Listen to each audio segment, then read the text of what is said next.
On the Philosopher's Stone. That is, on the hidden stone of the wise, or of Chymia. For a thorough and truthful report.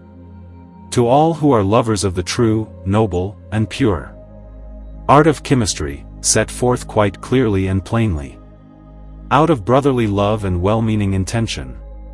And written through Johann Bernhard Hildebrandt of Hildebrandsek, a lover of the art of alchemy. In the year 1618. A poem to the author. In time, roofs fall, and in time the palaces fall. In time even the mountains fall. In time strength is weakened. Now indeed time passes away, but this thy bright virtue alone, unto the farthest ages, remains steadfast. No ages shall erase the name of the author. It shall spring forth, and bear thy flourishing locks. In time thou shalt be able, in song, to surpass Phoebus. Jupiter shall send thee across the fields unto the Elysian realms. While the stars in heaven love the streams, while the fish love the seas. Praise shall be among great things, and thy deeds shall endure. Happy art thou, I pray for happy things in the season of life. May the fates grant thee to draw out a long day. He sang, he spoke. Claudius Quinias. Art has no enemy, except to the ignorant. Preface to the reader. Kind, dear reader, I cannot withhold from you, in good intent, that a short while ago an honorable gentleman of noble birth presented me with several printed chymical books, among which there was also the little booklet written here at present, which previously had not come into print, but, because of the author's unforeseen death, had remained behind.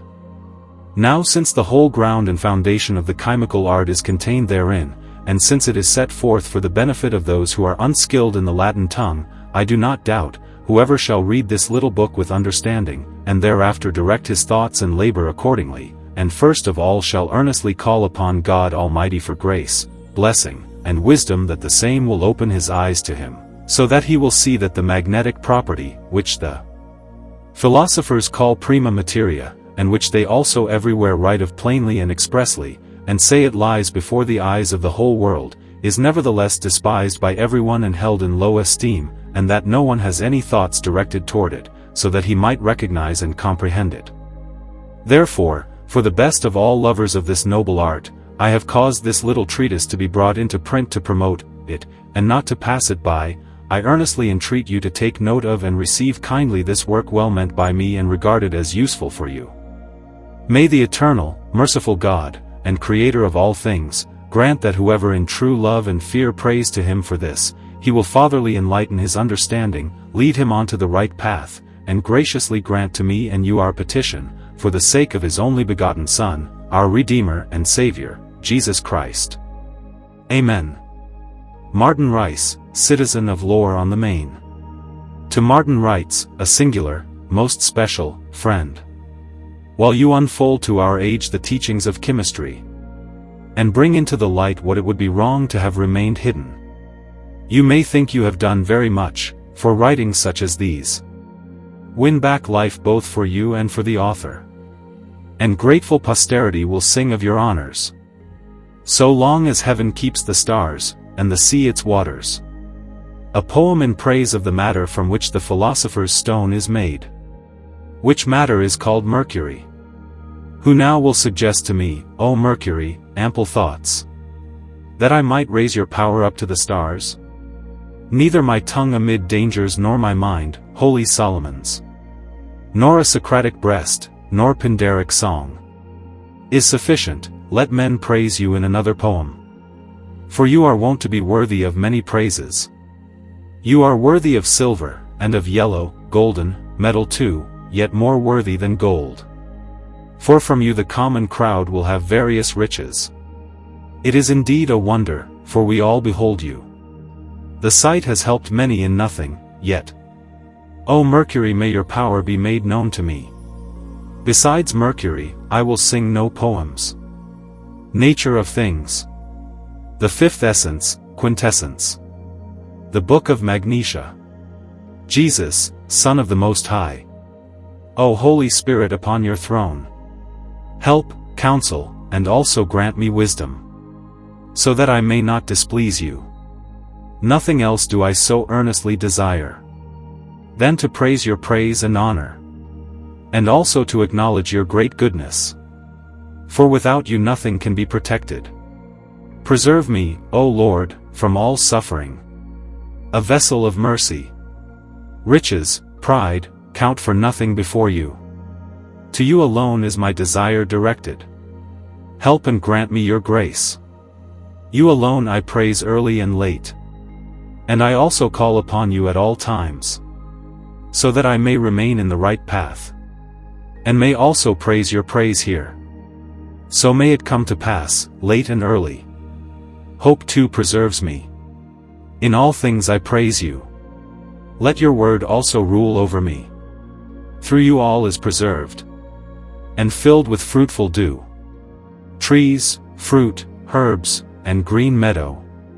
Riches you also give to us, so that we may also live here in peace, according to your will and command. You preserve me, O Most High God. First, consider the true God, who is one and has made, through his great almightiness, heaven and earth as well, all that one sees before one's eyes, whatever one may behold. From nothing, and ever since, he has created it through his word. He still preserves everything upon the earth. Yes, whatever exists without all complaint. He is infinitely, ever good. From him nothing evil proceeds. Upon this God you should often think, and also give yourself to him. Give this one honor, fear, praise, and glory. And pray to him likewise, in the morning when the sun rises, also at midday and late in the evening. For the highest virtue and wisdom is to know God at all times. Love the same God in his throne. Fear him, and worship him at once. This virtue is altogether glorious. All others are truly nothing. This alone is perfect. Therefore at every time, worship God from the ground of your heart, to whom all men's doing is known. Since the mind has its teacher, who endows it with wise counsel, and ready at hand with it are given wisdom and understanding, in all good arts and skills, which you desire to learn the better. If your longing for it is so, then call upon God at every time, and also study besides. So will God give you his blessing, so that you understand their writings, and will go the way of truth. Thus also have in God peace and rest. The same will bless you thereto. Should one consume the noble time in shame with such trifles? Or should one learn, in addition, something that is truly useful? Although indeed all the arts are praised with loud acclaim, yet they are counted among the best, and preferred above all others, which learn from nature, and from the course of heaven so pure. In this a wise man should, by day and by night evermore, practice wisdom and piety. They adorn a man wonderfully. Of this all books are full, as the learned well know. Yet very little, at this time, is found truly, and wisely, which describes earnest matters, and also carries things on usefully. Few, through true wisdom pure, search out the secrets of nature. It is children's work and trifling, for everyone, to be sure. But the truly right matters are held to be foolish and of small account. Books are easily and quickly filled with new and old fables. No one writes naturally, nor remains on the path of truth. Yet one has appeared before us, whose writings I have read much. His name is Theophrastus. He has brought the secrets of nature, and also divine matters, onto the path, and has shown them forth. Yet even he, in the right way, could still in another manner have let himself be led astray. from the way and the right road, so that he completely missed what the whole world has in itself, and how it must be divided, so that what is pure comes from the earth. Thus you must remain, Theophrastus, and no one will drive you away. Your praise shall endure without end, for eternal time, year and day. Good reader, note my account. What is in here, and what still belongs to it. In it also your mind, so wise, will find nourishment, pasture, and food. What the highest good is for this, and what one ought to seek. This present book teaches you that. Seek wisdom and understanding in it. Thereby you will become pleasing to God. You will find the secrets of nature fitted for you. It discloses them in a short summary. It makes you also wholly wise and devout, though it does not have many pages, even if many do not understand it. Magnesia, that is its name. In it praiseworthy light shall appear. The microcosm shall be. Just as the bright sun shines, so it too will shine brightly. Just as the sun hastens and swiftly runs through and gives light gloriously to the great world so well, so also to the lesser world. This little book likewise teaches more. It also enlightens the human mind, so that he becomes understanding thereafter. And it speaks with the mouth of the wise. This is evil, and this is good. Therefore wisdom at all times can never be praised enough. O wisdom, noble crown, a true adornment of every virtue. Now you are known no more, for mere trifling governs you. Sophists and false poetry, which yet serves nothing for good, since through their falsity and cunning, in which indeed there is no end, they can bring many an honest man to it, so that he can no longer return. And here they do not cease, until one soon carries him to the grave. Therefore, dear all, take heed. Nothing is clearer than wisdom. Whoever now desires God for himself, and truly lives in the truth, let him read this little book with diligence. So may he be healed here and there. End of first part. This thing now speaks truly a wonder. What moves me to write in such a form and pure whiteness, that I apply so much diligence to it? Yet the poet's poem, it is all lies and will be destroyed, because they write mere lies, and do not remain with the truth. So I cannot praise them, indeed, since they lie altogether. Yet their not taking pains will also not be in vain, from which they do not at all refrain. But they are so hard blinded, that none of them finds the truth. Therefore there clings to them great deception and false delusion, which will never depart from them. Therefore they lie so much, they cannot stop from it, until they have a cool grave. Thus their writing comes to an end. Yet their writings remain among us, which, falsely also at hand, deceive many people and lands. Nothing so greatly amazes me as this, that you poets write only more, and are glad in your rhymes, and thresh only out empty straw. That is the true blessedness of God. By it one spreads God's praise. Yet what do flesh and blood dare to devise out of insolent boldness, so that man has cause enough to accuse him with reason? Such writings are full of error, and surely need correcting. You poets, I speak with you, since you lie without all shame, and strike hard against the truth. Therefore it shall not be spared you. By me I beg, do set me right. What helps you, you liars? You have great labor day and night, yet you cannot bring it far.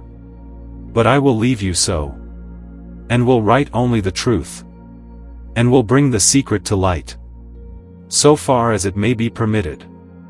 Therefore I will write and defend and stand firm in my duty. What I write at this time, all of it is truthful. And you must also confess the truth, even though it should seem to go to the ground. For whoever shows the truth, everyone ought also to believe him. Although in our time, little faith is given to the truth. For the world is hardened and blind. It does not perceive the true light. Through God alone I also exhort you. Take up wisdom. Therein you will become pleasing to God, and thereby also suited to nature. Turn yourselves away from evil writing. These books I almost highly praise. They are so lovely and well made, and are rightly esteemed by nature. Namely, from nature, and from the course of heaven so pure. In these you should always exercise yourselves, and let yourselves remain with them, drawing from them the sap of virtue, and the strength of all good arts. They show us in every measure what we should do or leave undone. Such books are not to be despised, for they are directed toward the truth, and also furnished with good teachings. You should hold them in high honor. They are not mixed with poison, but in them, in common, much art, and also true wisdom, is covered and hidden. To those for they are useful. I will indeed show such to you, those which may be read without harm, and thus be well used. You may also yourselves consider what serves more for your blessing, what is counted higher, and chosen by the wise, namely, piety or art, to whom love's burning drives, whether it be better learning, or to live piously here on earth. That I will now point out. One can well understand it. The teaching is godly and very good, for all who live in humility. Those people, indeed, esteem it very highly. But whoever strives after great pride, and clings only to his own desire, is caught in sleep and laziness. From all these it flees far away. It is attained only through much labor, and brought to the way over long years. As one pursues it day and night, it rules the cities in peace. It brings war to an end in due measure, and can quiet it again. Likewise it can investigate and describe the course of heaven. It drives away diseases. It devises skillful figures. Number gives it good report. It also teaches us song, and the sound of all instruments. It causes itself to soar up to heaven, bringing forth many mysteries. No one is rich without this teaching. It makes us like the angels. It distinguishes us, take note, from other wild beasts' fury. Yet all teaching and art is vain, empty, and to no purpose. Its beauty is wholly stained. When it is covered with sins, it loses its ornament and shine, just as when a precious stone lies deep, buried in the mire, or when the sun, so red, is drawn over by clouds, or darkened by the moon. Nor is it only that learning is greatly destroyed by sin and shame, but it is also shamefully given over to evil that uses it unfitly, just as it is rashness to use the sword to one's harm, when it is kindled in blood, raging and raging against all others. So whoever is wicked and learned, by him everything is turned upside down. But whoever is devout and upright, applies himself as virtue's servant, to live before God and all the world, as befits him well and seemly. He who has no evil men about him, and ever stands by the pious, who cuts off no man's honor with his false tongue, whom no one desires to revile, but rather to delight with kindness. And what is yet far greater, he who at every time conducts himself kindly and modestly, shows himself in word and deed Him people hold for truly blessed. Yet still more blessed indeed is he whom God endows with both, so that he may have together virtue and the art of wisdom. Such a one rightly has great favor, is worthy of a golden crown. He surpasses all others, and as gold is far nobler than brass, without measure, and as the precious stone, moreover, is far better than all glass, so such a man on earth is worthy to be held up for others. I have told enough of these things. I will also speak of deceit. All matters I will now, in general, let pass, and speak only of the deceivers whom I now report, who run about in the world, who call themselves alchemists, yet do not know alchemy. Such fellows have the way of it, that they gain little honor. Wherever they come, at once, they cheat people and land. For all that their voice reaches is deceived and beguiled. They also want to make others rich, though they themselves, in every way at once, have no money, much less faith and truth. And yet they speak without shame. How they can so quickly make gold and silver in manyfold. Is that not deceit and false delusion?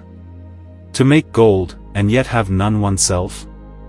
I must soon laugh at you yourselves, that you would make great lords richer, and yet you yourselves do nothing.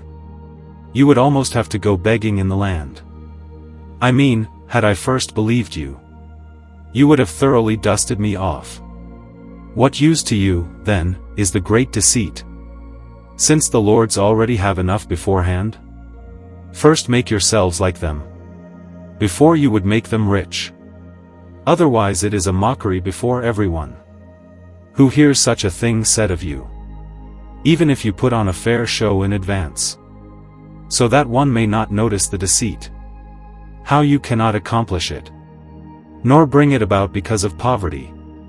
The work is hard, much belongs to it, before one can attain it. Ah, what do I hear within, then? For an unheard of wonder, that one must spend so much upon it, that almost makes me somewhat astonished. Yet I perceive well and plainly, the art is given to the rich, and no poor man may attain it, because he is encompassed by poverty. Oh, what a fine consequence is that! Better go away and learn it properly. Why should God not have compassion on the poor, and show mercy more than on the rich, who so often would compare himself to him? Why is such a work called above all a secret and a gift of God? Because such a thing, from God's hand, is attained through understanding. For to whomever God gives wisdom, he may indeed attain it. Therefore in this world, wisdom and not money is such a gift, and with delight one may attain it in abundance. Therefore it seems to me, you have not read much. How nature, for good pleasure, takes what is lowly for good. Since you have no knowledge of this, where nature has her seat, what she is, whatever one may call her, such a thing is not understood by you. With the deceit of such people, you make the art a wicked byword. Yet among those I see at once, who have no understanding of such things, like the common fool, altogether, they love neither art, nor virtue, nor shame, but only evil company. And they mock, early and late, at wisdom, art, right, and judgment, because they have no love of wisdom. And just as a blind man stumbles against stones and cliffs, or like one in the night, before the moon has risen, in darkness and gloom, soon injures his foot, so likewise are the people, all of them, who are blind and empty of wisdom. In every vice they run shamelessly, heaping sin upon sin. If they were not here on earth, terrified by the worldly sword, Then with them everything is perverted, not that which wisdom is directed toward. Yet note what nature itself teaches. Often to many a one it is given as a teacher.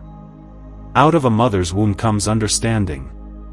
And what is not bestowed on someone by the school of arts and wisdom, that can be given by the school of God. Who would then refuse such a one, that they might not here consume their life in discipline and piety, by which their praise is spread abroad? Therefore, with all diligence, he should rightly gain honor and praise, who pours out such books, from which both parts flow forth, namely virtue and the art, the teaching of which is not in vain. O true God and wisdom, who are ever honored by me, and to whom above all I have wholly pledged my time, when a little is granted, to ask likewise for great things. So I desire, humbly, of you, you would bestow on me. May my poem also be so, adorned with art and free of virtue, so that one not only becomes learned from it, but also becomes more devout. Preserve my work for me long, that it may not perish in the fire. Enough, then, of this. Now I begin the proper book. You shall soon hear it, what it brings you, and what you are to make of it. Eternal God and King most worthy, who rules heaven and earth, he has, through his divine power, in his wisdom well provided, that upon the earth the animals so fresh, in the water likewise the fish, and in the air the birds, should dwell therein together, so that this element would not be called vain and empty. But besides all this, he has endowed man with understanding, and has been willing to bestow wisdom on him, has also granted him speech for that purpose. Yet the other beasts, in their nature, are mute, and turn themselves among themselves, with their face toward the earth. This rational man, so wise, has by his skill brought under him the tigers, the beasts, and the grim lions. These are subjected to him, and must also be obedient to him. Even the serpents full of impure poison, and the whale, that wild sea beast, yield themselves also gently to man. The earth stands in his power. Otherwise it would soon be utterly ruined. It is full of thistles and thorns, in which all fruit would be lost, if man did not plant it. Then he governs land, people, and city. He establishes law and order well. He builds the temples, to God's praise, honor, and glory. He has thus found out well, and day by day brought forth much of the arts. Also the subtle barrel of guns. From it the bullet flies swiftly, just as if it were a lightning flash from heaven. It tears apart the towers and the walls, so that the poor folk mourn. They lament when they hear such a sound. It is a great crash of thunder. Ships have been devised by men, and at first brought forth for this. In them, as at once one sees, one sails strange, wondrous, and unheard of, from the rising up to the occident, when the sun wholly turns away from us. From midnight, I go further, even to the land of midday. There two people live among us, and lift up their feet against us. But though man is splendid, far surpassing every other beast, having reason and understanding together, all coming from divine seed, yet he knows nothing, and wants to know nothing, nor is he intent in these matters. That is truly to be lamented. How he ought to live in wisdom, that he might remain on the right path. What is for him to do and to leave undone? Oh, how is the human heart so blind, in darkness wholly senseless, sunken deep in gloom, miserably drowned in folly. People go upon an erring way, and stray from the right track. On earth few people are found who know where the road leads, by which one may attain the highest good in this world.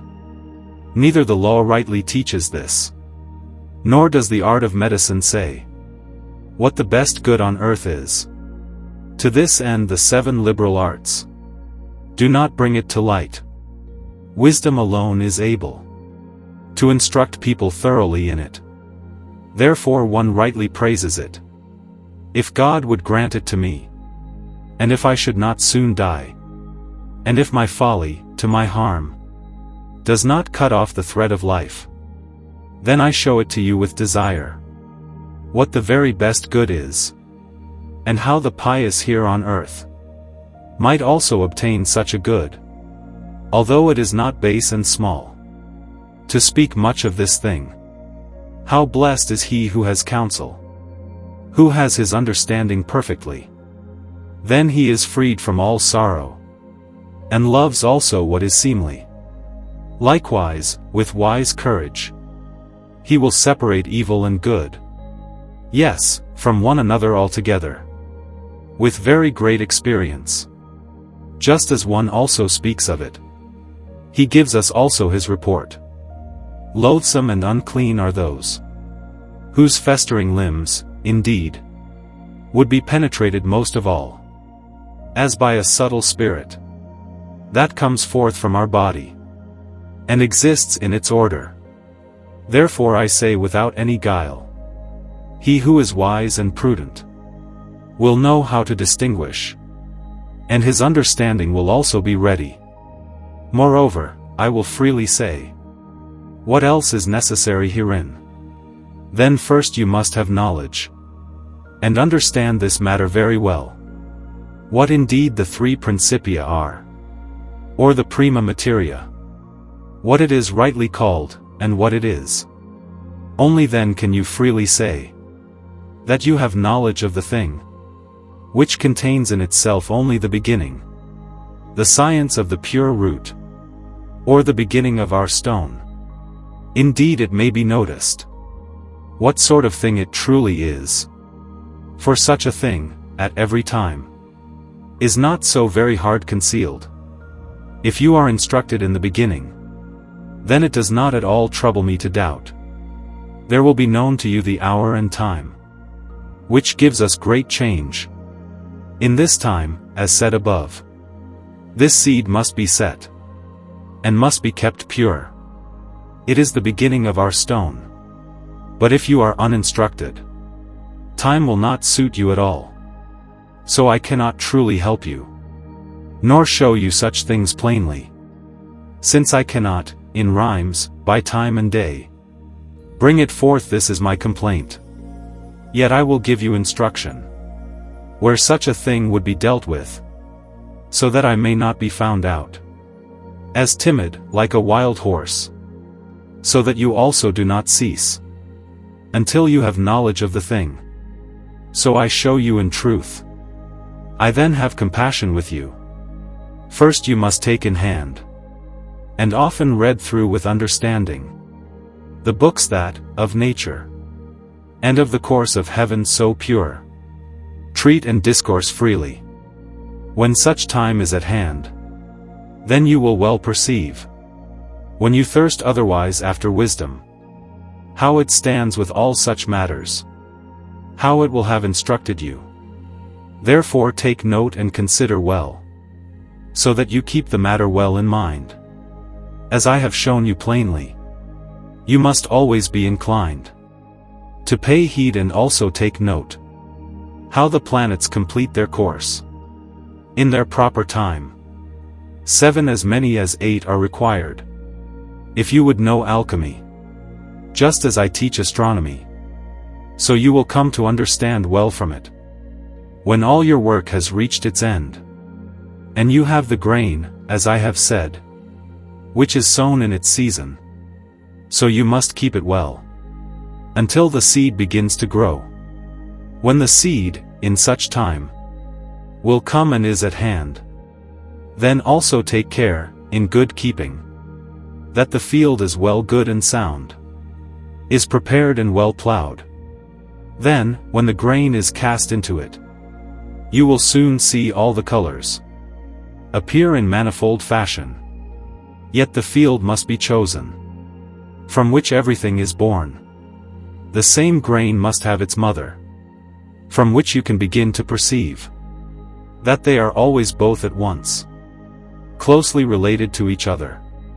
Yet the field must be like the grave in its crookedness, moreover, so that it may gladly, fresh and in good cheer, receive the grain from you, which it holds under itself, until the harvest begins to come. This I must show plainly. The wise will understand it well.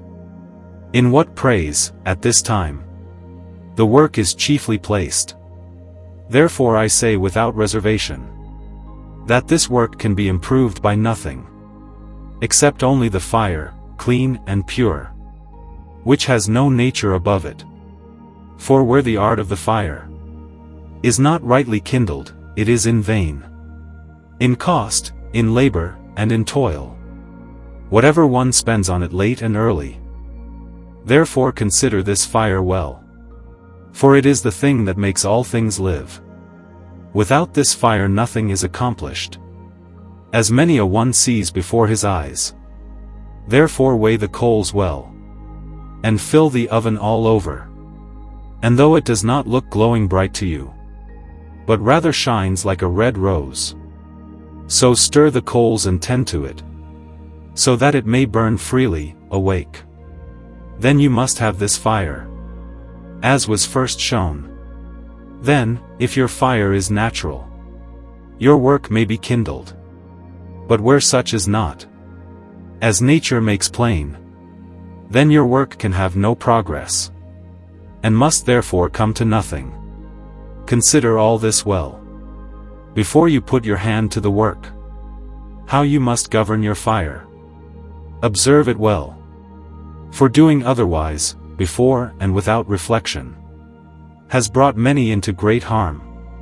Now I have plainly declared what the fire truly has in it, how such must be governed, and how the field bears fruit, and what properly belongs to it, that the field and the little grain be, and that the seed must be sown. All this I plainly declare. I will not keep it hidden.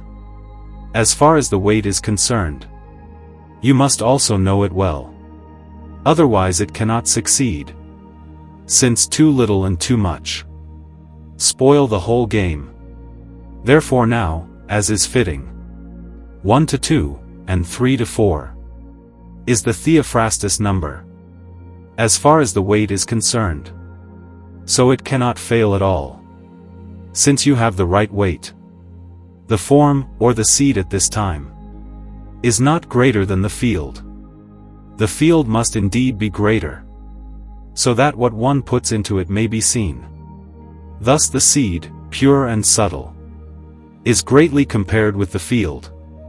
Yet I have also reported here, that, in the lesser work, its weight nature cannot have, since only one is at hand. Where there are not truly two things, then indeed one must not weigh anything. When now autumn is at hand, and you have reaped the fruit, and the tincture rises no higher, then it has its appointed degree. So you must test it soon, whether it also keeps the color ripe. If it indeed gives off a smoke, then it is not wholly perfect. If you want it more distinct, set it in its moisture, yet encompassed with the true heat. Otherwise you will by no means attain it. Therefore hold this well in mind. What makes an increase for your work? If you would rightly understand the truth, then you must be endowed already with the fruit of the highest wisdom. Then you have all riches, which cannot be paid for with any money here on earth. He who has it, in rest and stillness, may dwell securely where he will. No misfortune nor ill luck assails him. No thief nor robber does he fear. Yet to few, at this hour, is the gift granted in the world, the great love for nature, and all secrecy so pure. draws me on to drink deeply, out of the fountain of clear wisdom. And then, upon the mountain again, to sit down in the shade. Therefore, O wisdom, do not delay long. Let your sound be heard by me. Grant me understanding and prudence. Make me rich in learning and arts. For it must indeed be necessary.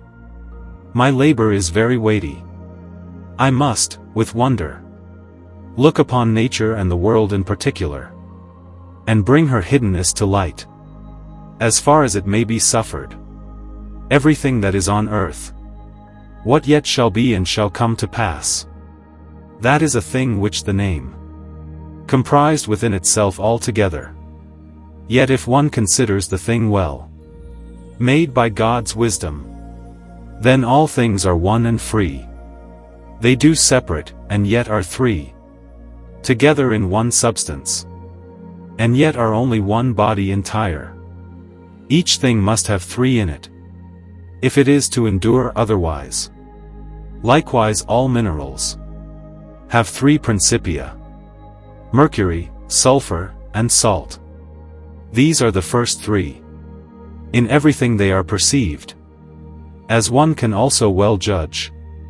As he also says, as you may also inquire of him.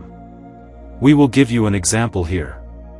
All wise men, and also Hermes, hold it thus in all woods, materials, whether they be great or small.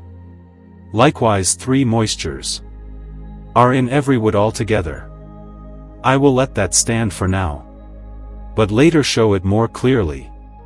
Now I will go on to the practice. The wise will understand it well. Of the Father, de Pater. O Son, you Father of all things, a fair ornament of the circuit of heaven, which goes there with swift course, the world down below and up above, the Prince of all stars with joy, also a wellspring of eternal light. A broad way is prepared for you, which you complete in eternity. Through you all is brought to light, that lay hidden in darkness. Men call you the eye of the world, to separate the darkness. And as you direct your course, through the great signs in common, so you divide the whole year into 4 certain seasons indeed. Of the mother, de matri. Moon, a mother holy. From the heart we all praise you. Look upon us, rich in grace. Grant us also a blessed night. Drive the clouds from heaven. Give us a fair morning today. Be greeted, you heavenly protector. You give what is good and useful to us. Fulfill it with divine blessing. The wise man's mind in every way. Yes, you also do to us humans. Give a true form and likeness. In the mother's womb you have power to shape the human being quickly. Also, as water, I truly say, you rule always. On the bearer, de lator. Air also an element, to which the wise recognize you, and learn your way to know well. You are full of many mysteries, which God and nature, very wisely, have hidden in you with all diligence. You are full of wisdom and art. Without you all things are in vain. For everything that has life, or that grows upon the earth, the same desires you, and makes use of you. In all things you make life. You give to each power and strength. Since nothing can be made without you, nor can it stand a day, etc. On the Nourisher, de nut rice. Earth, a nurse of all things, and also a nourisher of all metals and minerals, those that lie quite openly there, and also those that are hidden, and are not in the sunshine. Yet, according to the opinion of the wise, I will always praise this. Those that are in the clear day, which I truly cannot dig up, yet we have above the earth, from which gold can be made. Such we see well in gold ore, that the earth is full of riches, for all that we must have, must come out of the earth. We see that in all things. How they spring forth from the earth. So richly, in abundance. As if it were a pouring of water. Then God will have it so. They are only divine gifts. He who is the Father of us all. And gives to each what he lacks. But what do I accomplish in the matter? With all the words I now make? My labor is in vain, the blind will not find the light through me. The world takes little liking to my teaching, because it holds little of heaven, which nevertheless governs all this, and also guides the planets.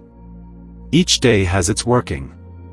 Therefore this also brings very much harm, if you will not regard such things, nor well consider the 12 signs. A wonder above all wonders is this divine work in particular. Who would not be ashamed, if he would rightly think upon it? That's so great a burden. In so short a time, so strongly and so swiftly, must run and make so long a journey, accomplishing it according to God's command. Now turn back again, swiftly, and now rest at the end.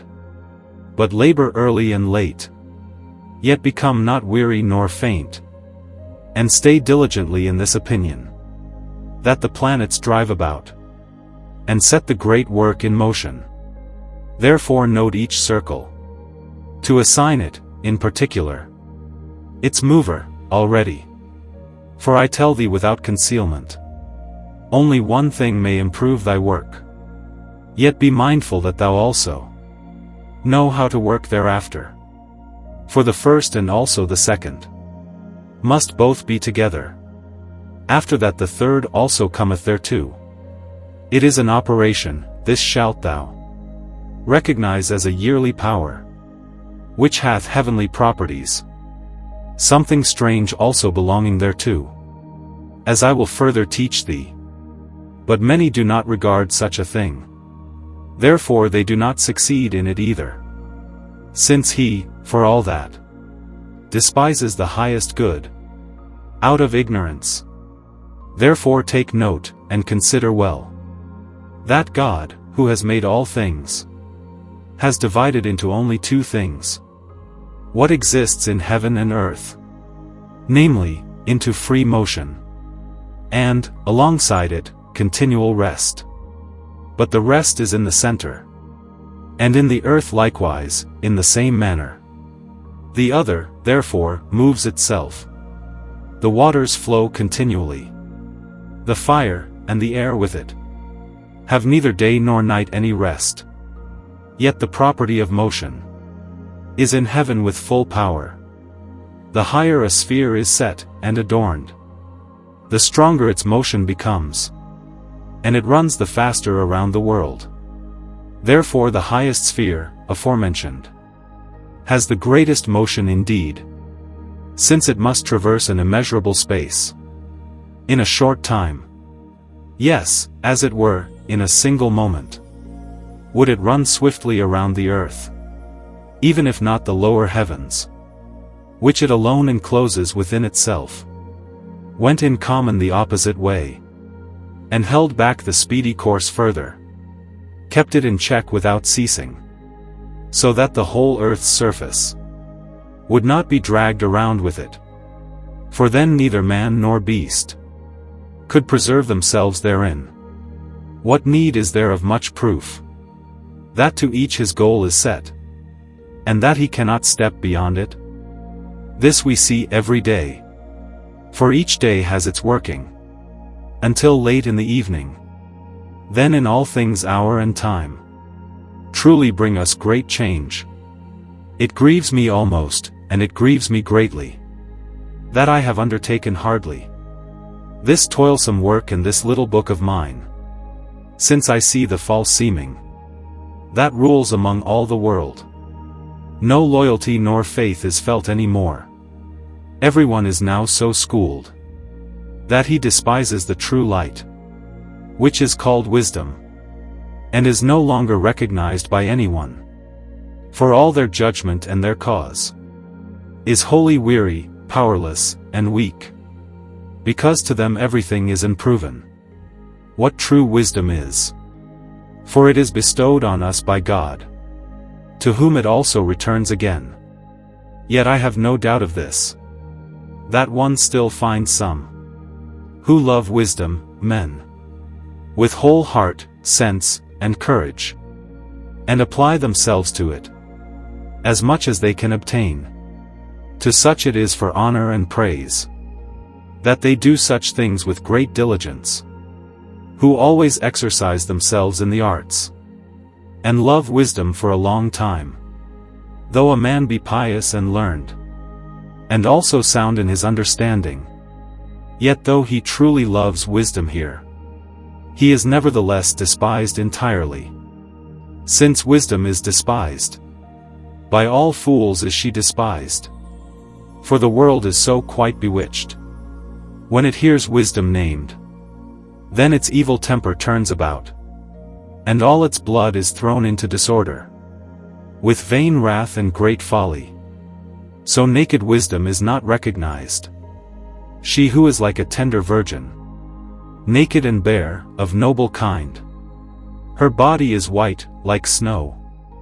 Her throat so sweet, like clover. Her eyes black, her mouth wholly red. Not granted for many to look upon, although this not every man among the common rabble can grasp. Therefore one should not set out the clear pearls before swine at all. This I will show to you, if only you will understand me rightly, concerning the prima materia, whether it also be a mineral, or a metallic being, of which I have read very much. I will show you in brief. You find it written in many books, that it is a mother of the metals, and that it also dissolves them all into a liquor or a juice, through its heavenly property. All books are full of this, as the learned know well, yet not so clearly or plainly is it written of at this time. Especially those who have no understanding will not so easily comprehend it. For our gold is not common, which we have for our stone. Yet I tell you at this moment, that it is the fine sheen of gold. The same is sublimed to the highest, just as also the mountain does. Then our gold is pure and raw, whose mother thus brings it forth. From this, two, four can become one, in our masterly stone. Yet mark this, only consider it well, from what the stone is made. Therefore you must have no rest, until you know what one must have for it, as an elixir. Therefore you must believe me, that nothing else is to be sought, except only in our lead. In our lead there is enough of everything, which we have, with good reason, in abundance as God gives it, according to his will, as it pleases him. I say this cannot be denied, that all the secret lies in lead, likewise in mercury. The white, that is what it is called. Therefore mark what I now say. Keep the same hidden with you. Of the Philosophical Mercury. Mercury, godlike is your form. For your nature is warm, often cold. And you too, according to your nature, take on for yourself many a figure, so that no one can know for certain whether you are woman or man, especially in the joining together, before the separation has occurred. For you take on every form, like wax, which one can press into, in a hurry, swiftly and soon, the shape of a woman or a man. And yet you are also sociable besides, giving to each strength and power. For there is nothing that must not have you, if it would otherwise endure long. And every one also wishes for you, so that it may preserve itself. Yes, you also give to us humans health, and also long life. Also, immeasurable riches in abundance. For your goodness has no end. Whoever truly comes to know you rightly, to him you are a faithful servant. You serve him without ceasing. Great in weakness and in poverty. No one can praise you enough. Since you serve everyone. You are full of wisdom and art. Without you, everything is unskilled artlessness. For all that has life makes use of you, early and late. Mark, wise reader, my account. Why this thus comes to pass. It happens through one who has considered it. As Hermes Trismegistus says in his tablet, so clearly, which long ago has been made manifest. For herewith he wishes to show, and also to make us understand, that through eternal wisdom, and through God's providence, thus his working must be fulfilled, which then also greatly befits him, obedient to its Creator, who indeed created it pure. Heavenly is its origin at once. It yields itself according to resistance. Then earthly are the members of the body, not contrary to the elements. Therefore, in doubtful matters, I will here bring forth the truth. Thus it flows from wise understanding. We too ought to believe it at once. And whoever also points out the truth, him should everyone indeed believe. For God the Creator has chosen it, by whom all is eternally reckoned. Also nature how it subsists, out of nothing, through the divine counsel. For this cannot be otherwise than as God created it pure, in the very first beginning at once. Thus the water, wet and soft, the earth also steadfast, the fire burning at every time, the air movable, of even measure, the heaven strict, without ceasing, is driven about early and late. Each little herb has its power, the trees and all animals as well, which are good, without change. The order of nature stands firm. The will of God does not go to ruin. Now as to the course of heaven, mark me. Truly, thus it is natural. And just as what is heavy and light, each has its special motion.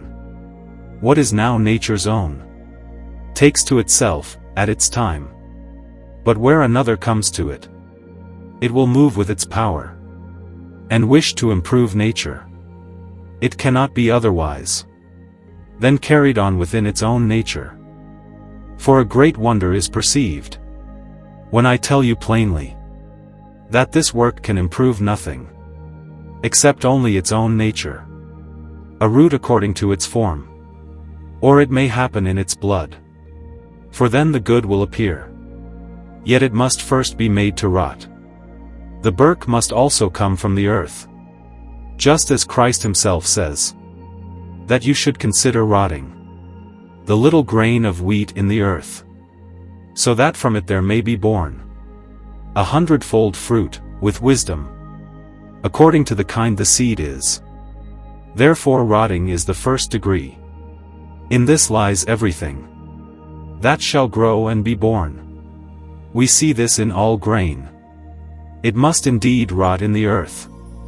Only then can it also be born a fruit according to what the seed is.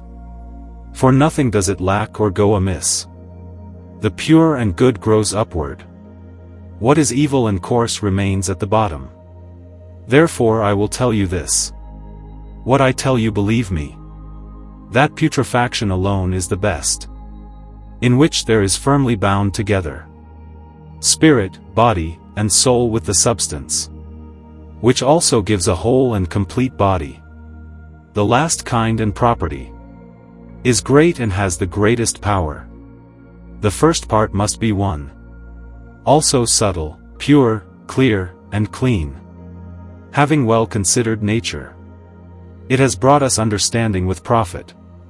For eternal wisdom, pure, has granted this alone. It is reckoned as mere human trifles.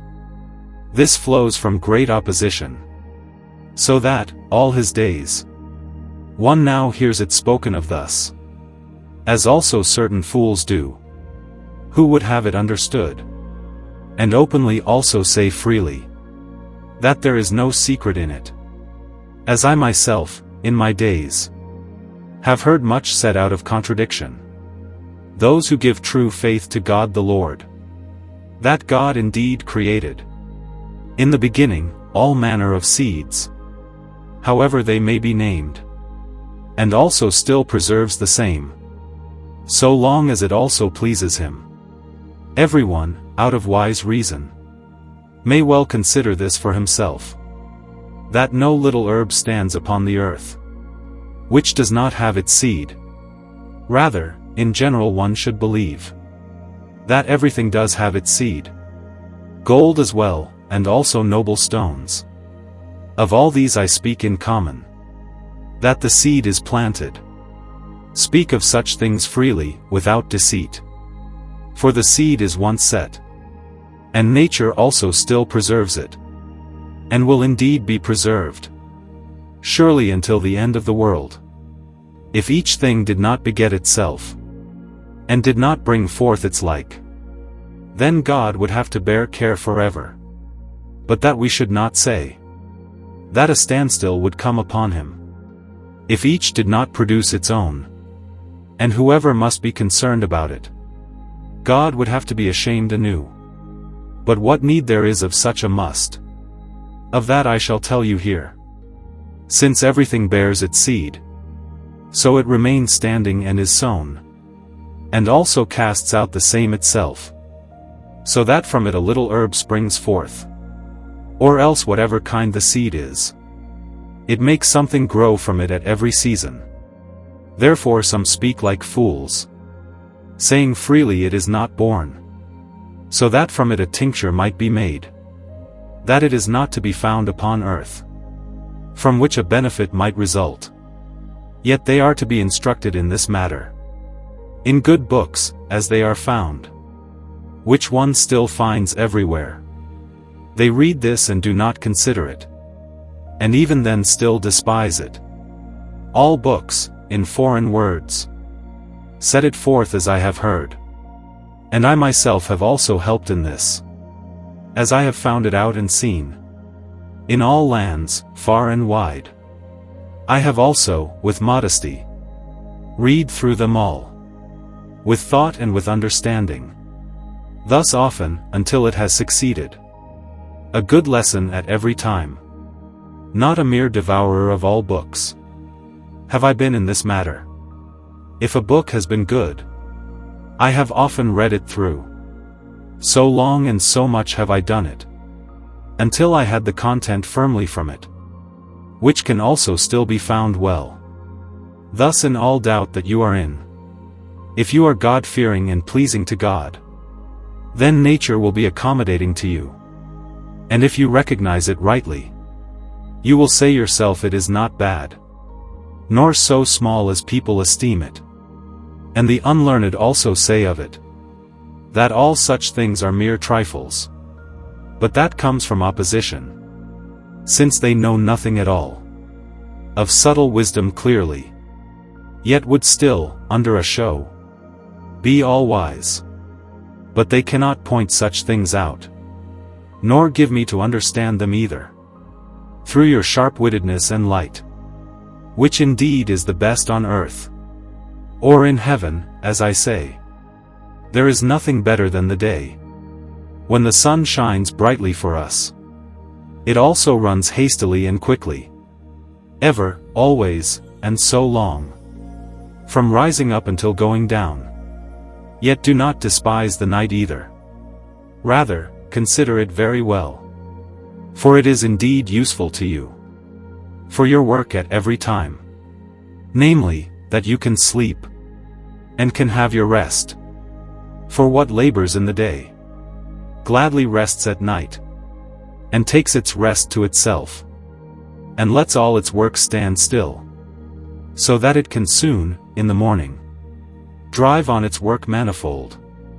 The moon by night, too, does not rest. How strange it appears before the eyes, when it pierces through the night.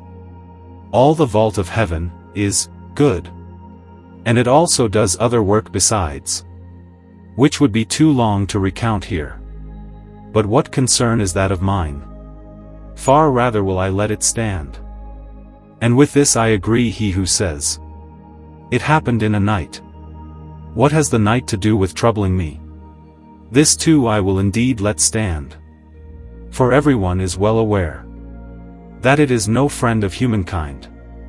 This is evermore the cause that the art is so greatly despised, and that the world is so blind. Nothing makes them so, but our sin. For our sinful life, indeed, so utterly ruins us, that darkness and the light, we do not know one before the other. Yet there is still many a ingenium, natural talent, endowed by God, so devout, which in this case surpasses all the others. Just as the stars at every time, one is brighter than the other. Therefore it greatly amazes me that many a one no longer desires to learn in his youth something that may benefit him, so that tomorrow or today he might also be compared with other people. For splendid wisdom, clear, adorns many a one wondrously. Therefore pure wisdom, clean, comes only from God alone. Therefore I say this to you in advance. Even if you have already read all the books, read them all together, in general, which indeed bear witness of the stone.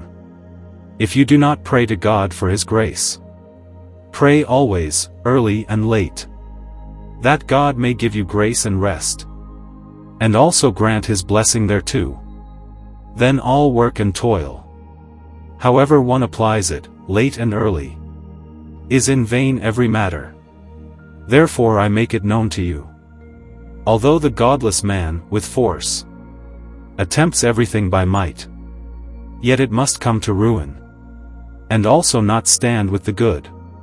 For what is dealt with here without understanding, I tell you plainly, that is unfortunate and accursed, and will bring forth no good fruit, since they do not know at all what wisdom, in such a case, has to give and also to name, whence it is, and to what it can come. Therefore at this hour I will make known to you such a thing, why the noble art, so free, is nevertheless so hard hidden, which I have often seen, that it has happened to many a one, that he, through it, has fallen into misfortune, and has squandered all his goods most uselessly away, as one still sees to this very day, when many a prince spends much money and wealth on it, out of ignorance. Also, oftentimes, people and country do nothing more than their misunderstanding, since they are all unaware what the true root is. I will also pass over other things, which they esteem quite small, namely, the term and the time, which gives us great hindrance. Also many other matters besides, which would be too long to recount here, and which are still the foremost thing. If they are godless at every time, they also do not at all consider that such a gift would be given by God. For the fear of God at every time is the beginning of all wisdom. For all wisdom comes from God. Therefore I say to you without mockery, give honor to God alone, and otherwise to no one on earth. For he alone is eternally good. From him nothing evil can come. For all gifts in general do come from God alone. Therefore I say at every time, that God, the faithful, is a Father. Now I will speak thoroughly, and also show you further, that I have read of one, who has been a magus, and a foremost man in the art. For he does not write in vain. Dear reader, mark this well. The pious layman, for your work, should take it, at the proper time, which experience also gives you. Thus strangely does he name it. Very few are those who recognize it. He says that it is also called blacker than black, well for him who does so. For blessed is he, with counsel, and sense? Who has his understanding complete? Neither fear nor torment oppresses him. He also bears his poverty everywhere. For he can almost have what he needs for nothing. Through his skill and art. Everything, at the proper time. That is wholly necessary for him. He also lacks nothing of money. So long as he lives in the world. So long as he lives in this vale of tears. Nothing is lacking to him anywhere. Even if he should live 1,000 years. Truly nothing will be lacking to him. And all his days he will also have. Whatever it is that he may wish. For he is already prepared. Against all adversity. And will also walk in the light. No poverty nor weakness can touch him. Until the last little hour comes near. For of that no one is free. Since upon earth, in this time, no herb has grown against death.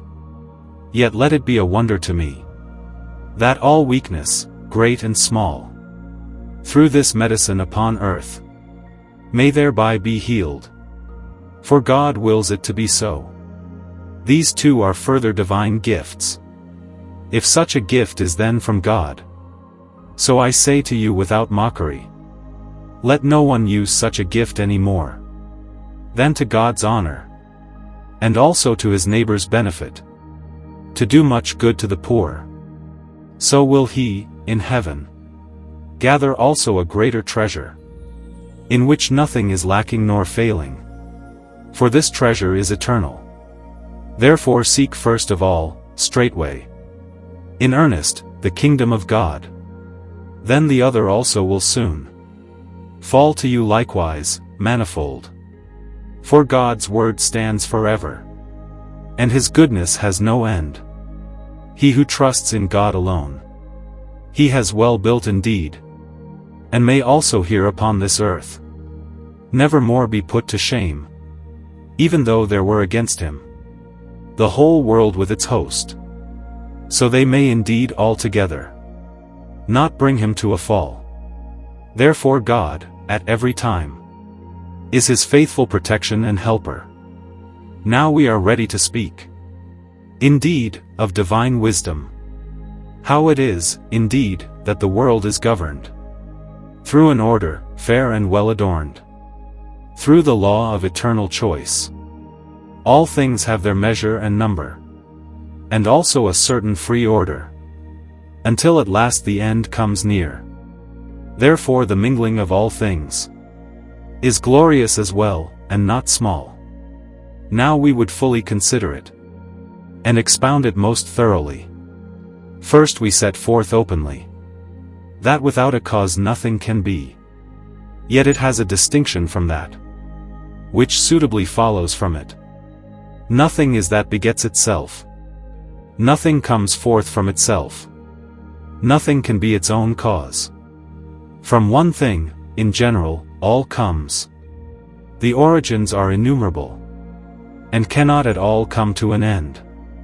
No, rather it is a beginning, from which the ordered chain of causes, long, flows forth from the highest indeed, down to the lowest altogether.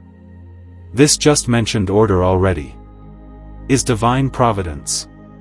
Yes, God's choice, will, or word, which he has spoken forth, that it shall happen and proceed. This cannot depart from eternity. Yet the nearer a cause is to the highest cause at this time, the more it would be esteemed. The others also, altogether, are well subjected to it. The first thing is a cause, and its work the last thing. Not a cause, but a small work. But what stands in the middle? This has taken on names. Now, when the cause of all things is no order, nor strong bond, if one does not depend on another, and were not bound to hang, as if a chain from heaven hung down into hell, that has no appearance of belief. There must be more than a beginning. If there were also many first causes, it would be for them a strange game, To begin with discord. Then there would be war, discord, and strife. The highest rank and great power would have manifold sorrow to contend with. So the world would not be united, nor would it have its beauty any longer. For order in all things makes every work more fair. But if one says, without compulsion, there come, from one beginning, many causes, differing, as the sun spreads out from itself, many rays, each one good, which do not touch the other, but flow from one sun, as from the heavenly spring. Yet therefore it is not necessary that there be quarrel and strife between them, since they have not one single road, path. This saying is not beyond measure, perhaps not far from the truth. But we, for our part, are ready to proceed, to consider it more thoroughly, and to lay aside all darkness. For the human mind, henceforth, cannot quickly see the truth, but is stuck quite deep in error. From this arise so many sects. This one says yes, the other no. Delusion is common to us alone. But to the wise, I tell you at once, to them understanding is given. Now if there are more causes, intermediate ones, proceeding from the first, then I ask whether each one is free, without defect, and perfect. For then its order would be holy, if it were mixed without danger, where it has neither beginning, middle, nor end. It would do so, and the order would be torn, in which, indeed, nothing can happen, except that it goes to the ground. But if each cause is not wholly perfect, but weak, then God will create, in due time, something in which there is no defect. It is hard to speak of God. Of man I would sooner believe it. Therefore the work of the first origin has its mighty power and strength, and is moreover perfect. The others, the more one turns away from the first, the less good is their working, like a rotten tree in its days, that by no means can bear good fruit. More evil than good here on earth is always found. More ignorance indeed there is by far than knowledge here in this vale of misery. Yet the more, in general, a thing is truly strong here, the more power is given to it, the more it has a true life, the more it is wholly simple, and moreover a pure substance. But the more each cause is base, slight, and weak, the less working and understanding is allotted to it at hand. But it has much of chance fortune. It is divided from the essence wide, as one clearly sees on earth, since everything quickly breaks to pieces, which is not pure, but rather together is set from many seeds. All things are here so mingled that one cannot at all behold their substance. It is hidden, despised, because outwardly it keeps a show of splendor. Therefore the unwise at once do not grant that the good should be seen, for it is wholly a pure substance. Therefore it is utterly despised. Here it goes forth in misery. I know where its true house is, where its companions are, namely the form of the pure essence. From such causes adorned, the whole world is preserved, must also stand until its passing away. And this chain, strong and long, may in no time be dissolved. All that on earth occurs, what has happened, or may yet happen. Therefore this arises, without complaint. God also gives thereto his power, all according to his own nature. In its certain end it stands. All hath its time and order. But one must also know this, that oft many causes, moreover, come together, well considered, else nothing would be brought to pass. And such a mingling indeed happens by no means without danger, but upon earth everywhere, all goes according to God's choice. For the eternal, subtle wisdom hath set for everything its goal, and thereto a measure appointed henceforth, that it cannot overstep.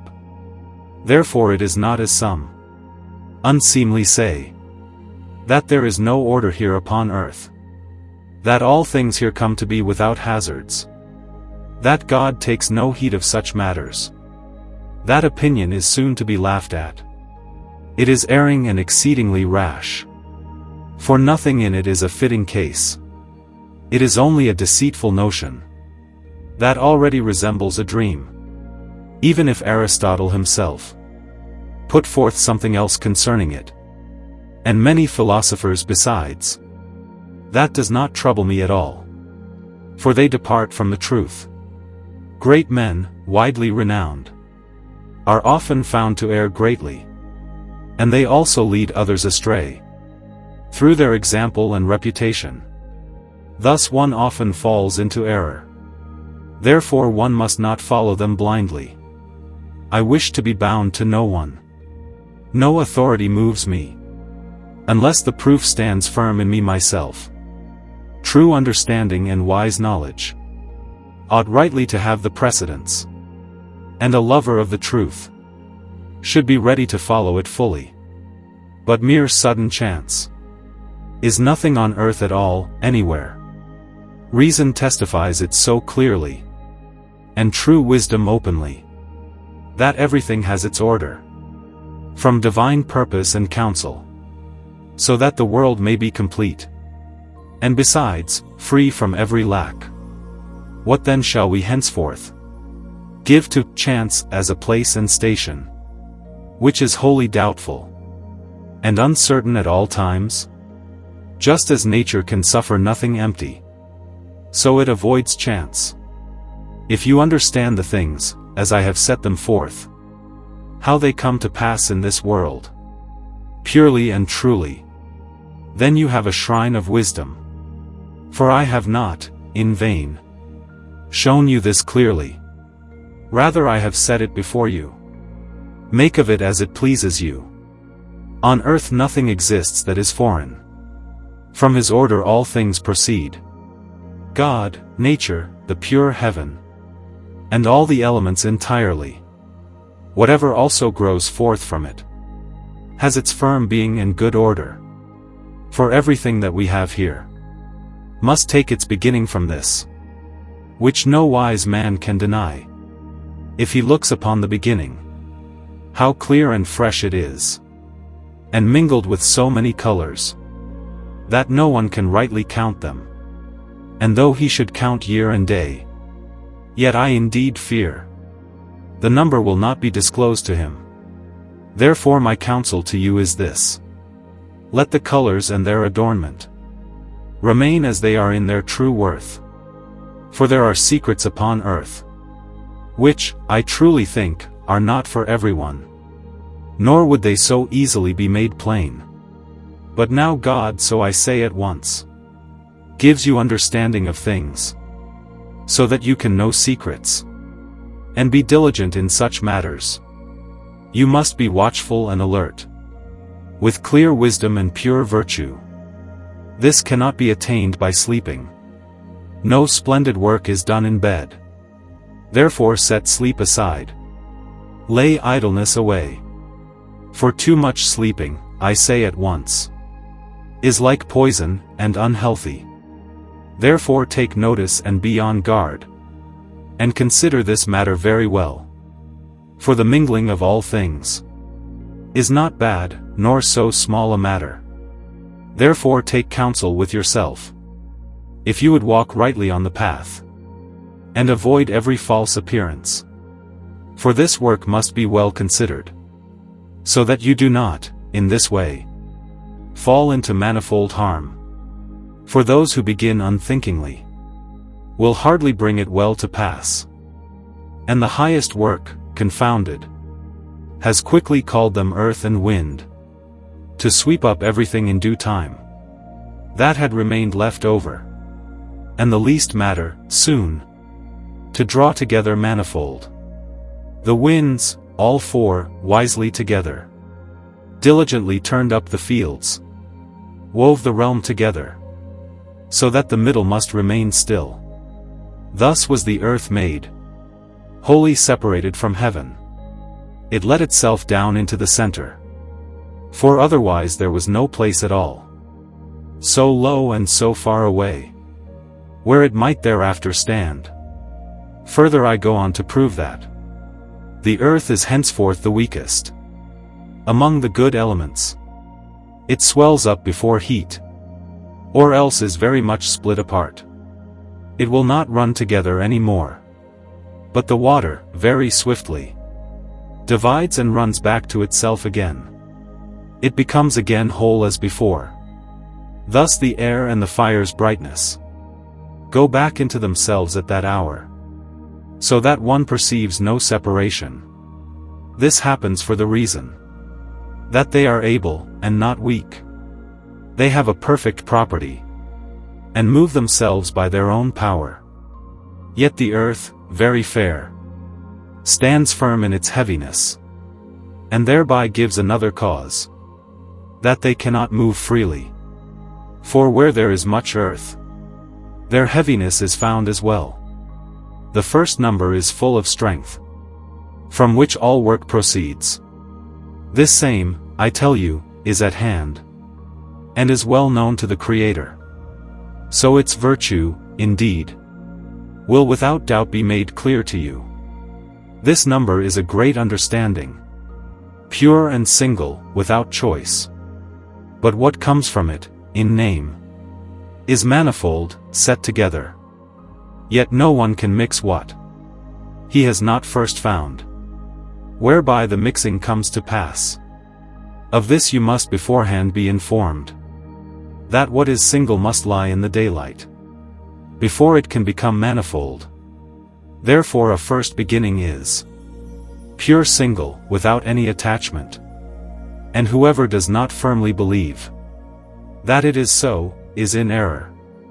Would this indeed not be from that from which wisdom flows forth pleasantly? Truly it is so, it is white and light. Whoever knows this with good reason, such a fair and glorious thing made ready, he is beyond all danger. He must with heart and courage therein confess that it is good as well. For how should this not be good, from which so much springs forth? Can even a sweet, lovely spring give bitter water from itself? Either nothing is good in some, or this alone is good, upright. He who has created the world pure, and is the origin of all things, has many names, without mockery. The Latins call him God, since he is the first being. Through him all other things are preserved, made whole. So he has life from himself. He is wise, understanding, good besides. What he has, he takes from no one. But what other men's hands receive, they receive only through him.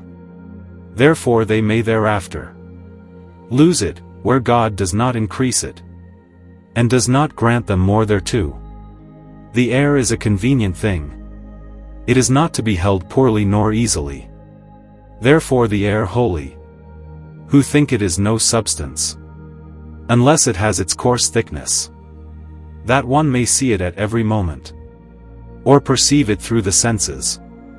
What is so very subtle and thin as the gentle air? What on earth can be felt less? Therefore many have thought up to now that it is a thing vain and empty. It is very delicate, yet truly it also has its body and its being entire, and is a subtle element, much better than earth and water. Therefore a higher place at once has been granted to it by God. What hovers near to heaven is nobler and better. Mark this well. Are not the winds so fine indeed that one cannot see them at all? Yet who would deny, nevertheless, that they blow deep and high? When they flee out of their hollow, they can well shake the mountains, tear trees out by the roots, and move the sea as well with terror. They drive the clouds together, and again drive them apart. From this come thunder, lightning, and flash. Since they all together have this power, they must indeed, without doubt, also be substances, though it is not seen with the eyes, nor grasped with the hands. Yet the senses truly judge falsely. The eyes too deceive entirely. Put deep down into water a strong and straight rod, and it will seem crooked therein. When a little ship runs along the shore, you think the water is moving on, and the little ship remains in one place. Therefore the senses are very weak, and by many a cause are corrupted through age and sickness. Much deficiency have we inherited, for the senses are not alike in this. Among men, late and early, what pleases this one is quite fair, that same another holds for shameful. The sweet is often called sour by one, for one is freezing, another would have the heat burn.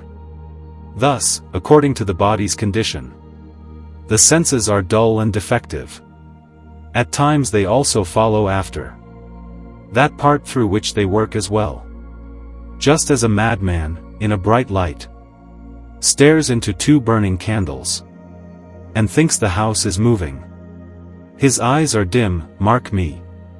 By that his sight is blinded, so that he does not recognize the truth. You men are mortal and weak. Look once into this matter, and lay aside the darkness. Lift up your eyes already toward heaven high above you, and do not follow, unwillingly, your fleshly will here, but consider among yourselves how your God, almost in sense and understanding, has found out all things in equal measure. Let right reason govern you.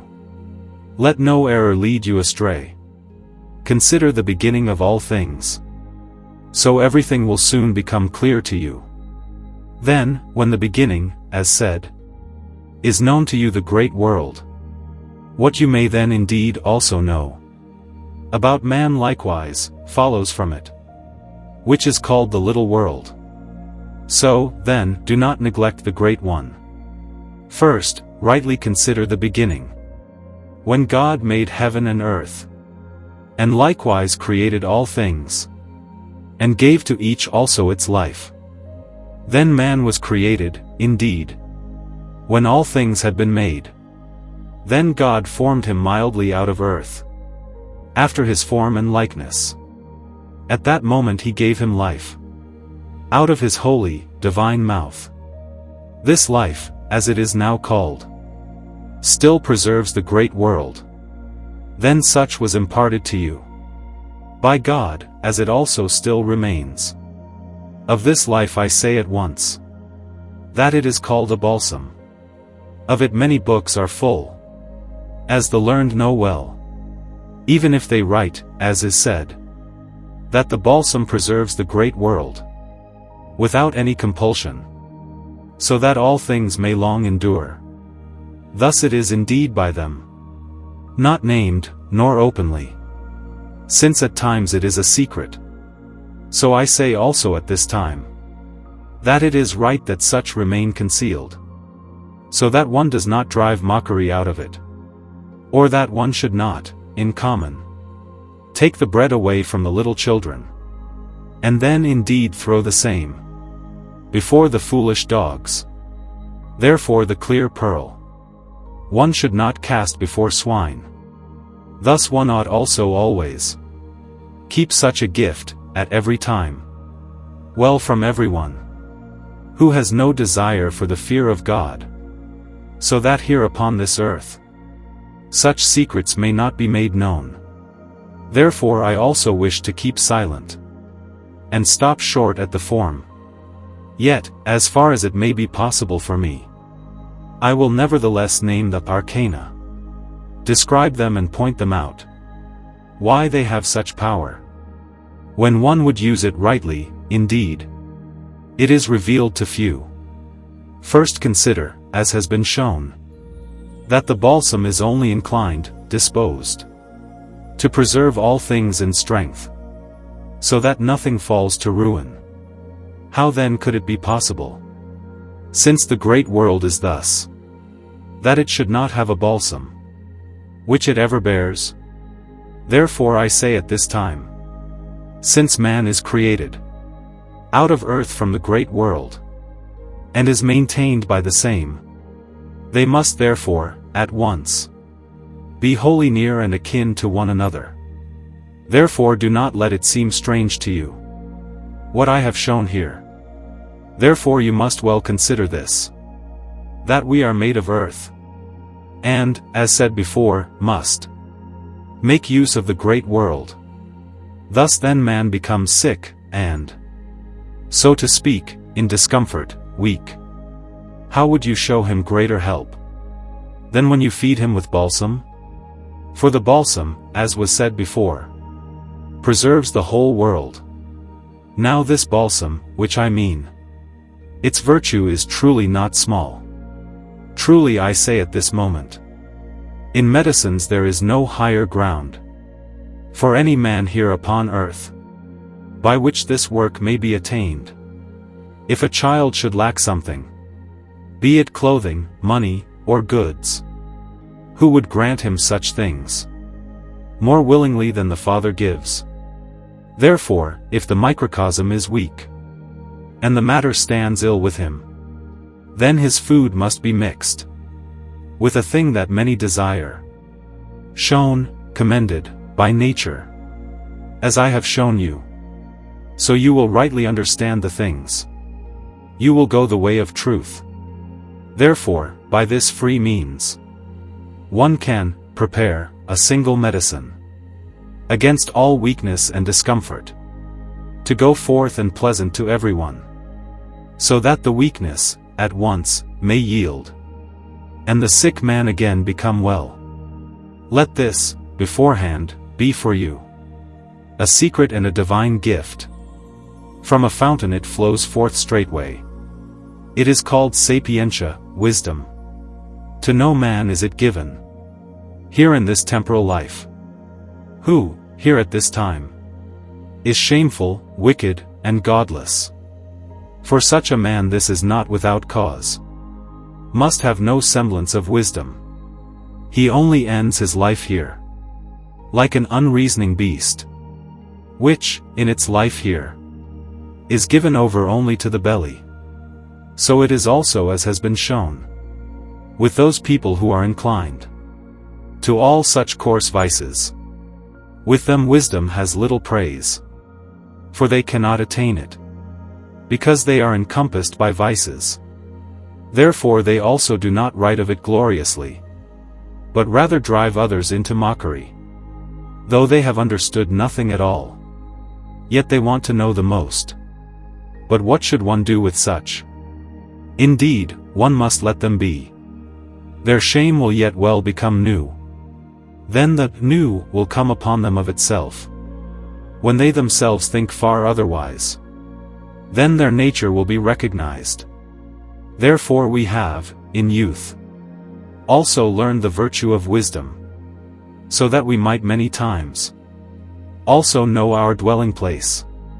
But since man, at this time, between God and the beasts, is a middle thing, so is he. In him both are in common. The soul comes from divine life.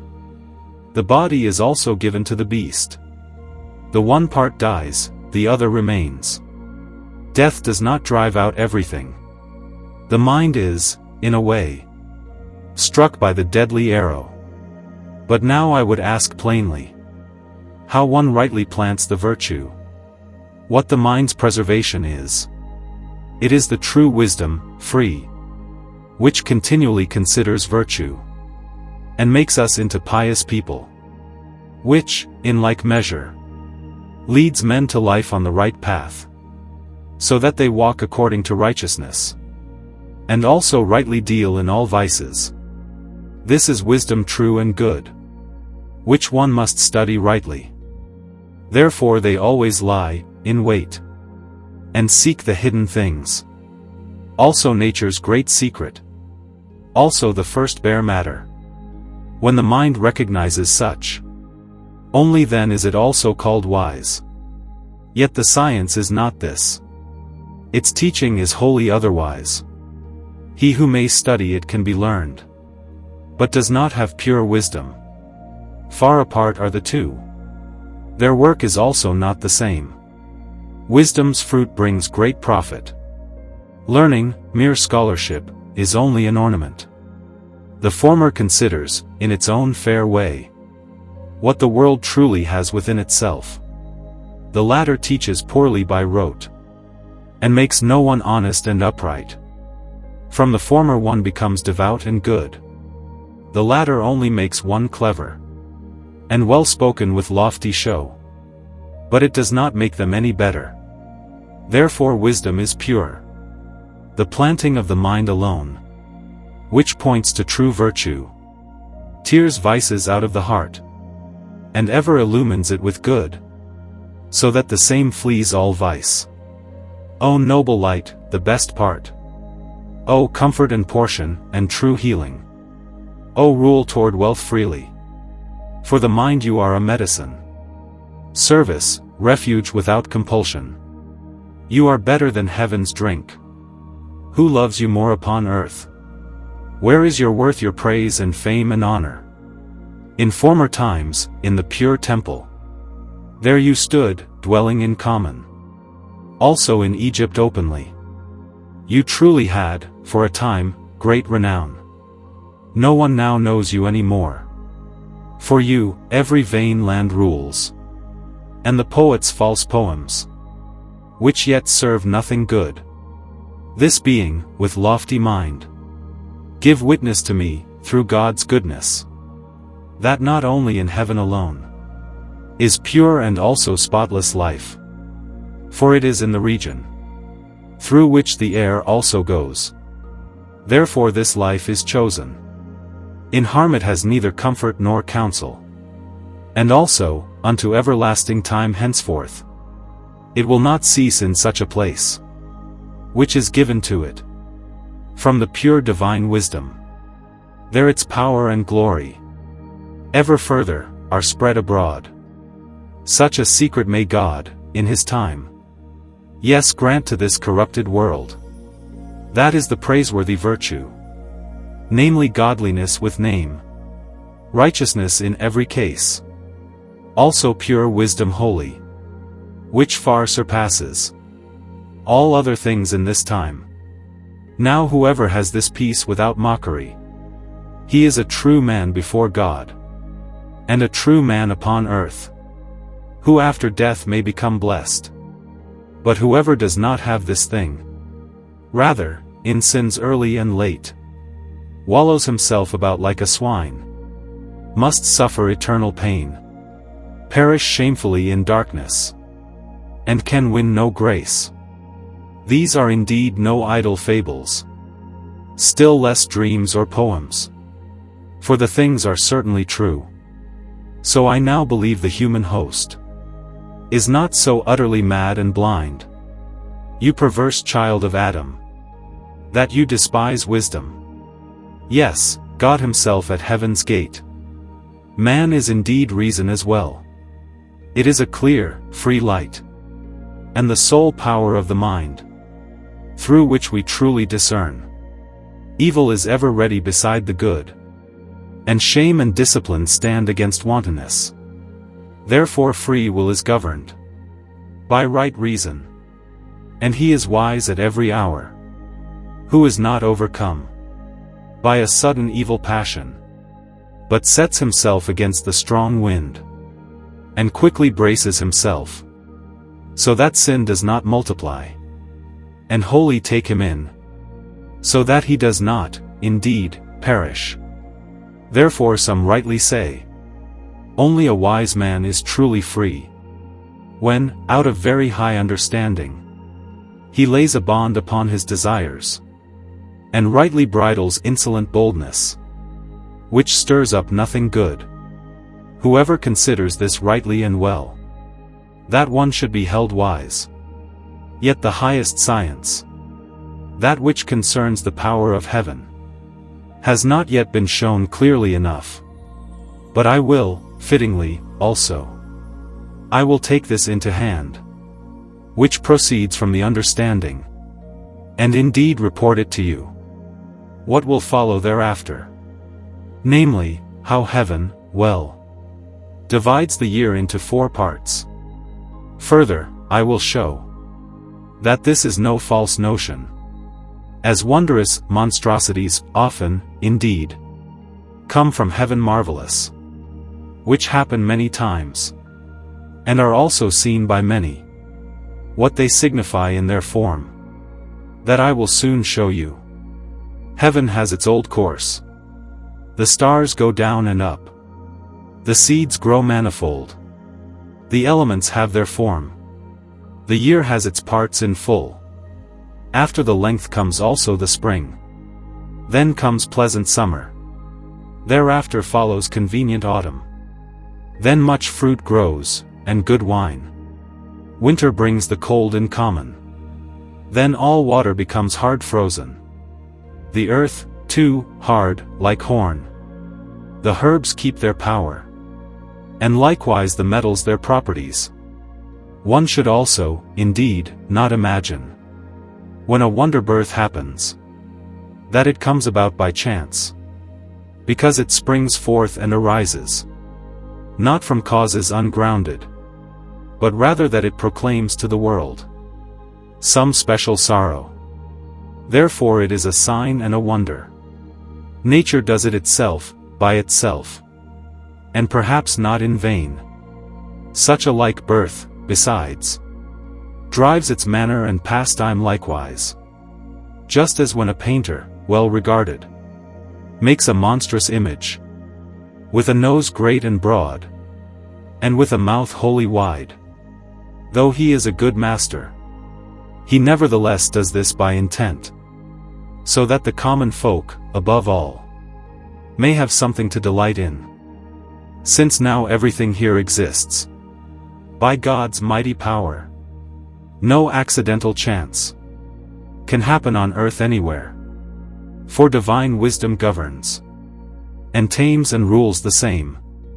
This becomes clear to everyone when he considers the matter, how everything has its goal and measure, and its orderly path thereto, how also the whole world besides is so purely created by God, and how upon earth all beasts have their strength, power, and life, how all their limbs, with names, are so orderly set together, how God and nature thus work.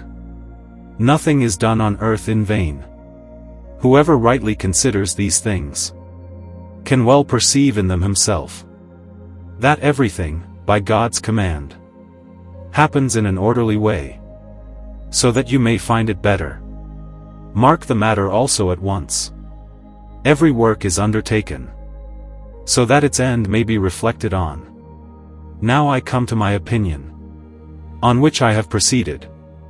God is the highest and best good, as one rightly ought to name him. But who can attain the same? For whatever anyone has received, that is less than he.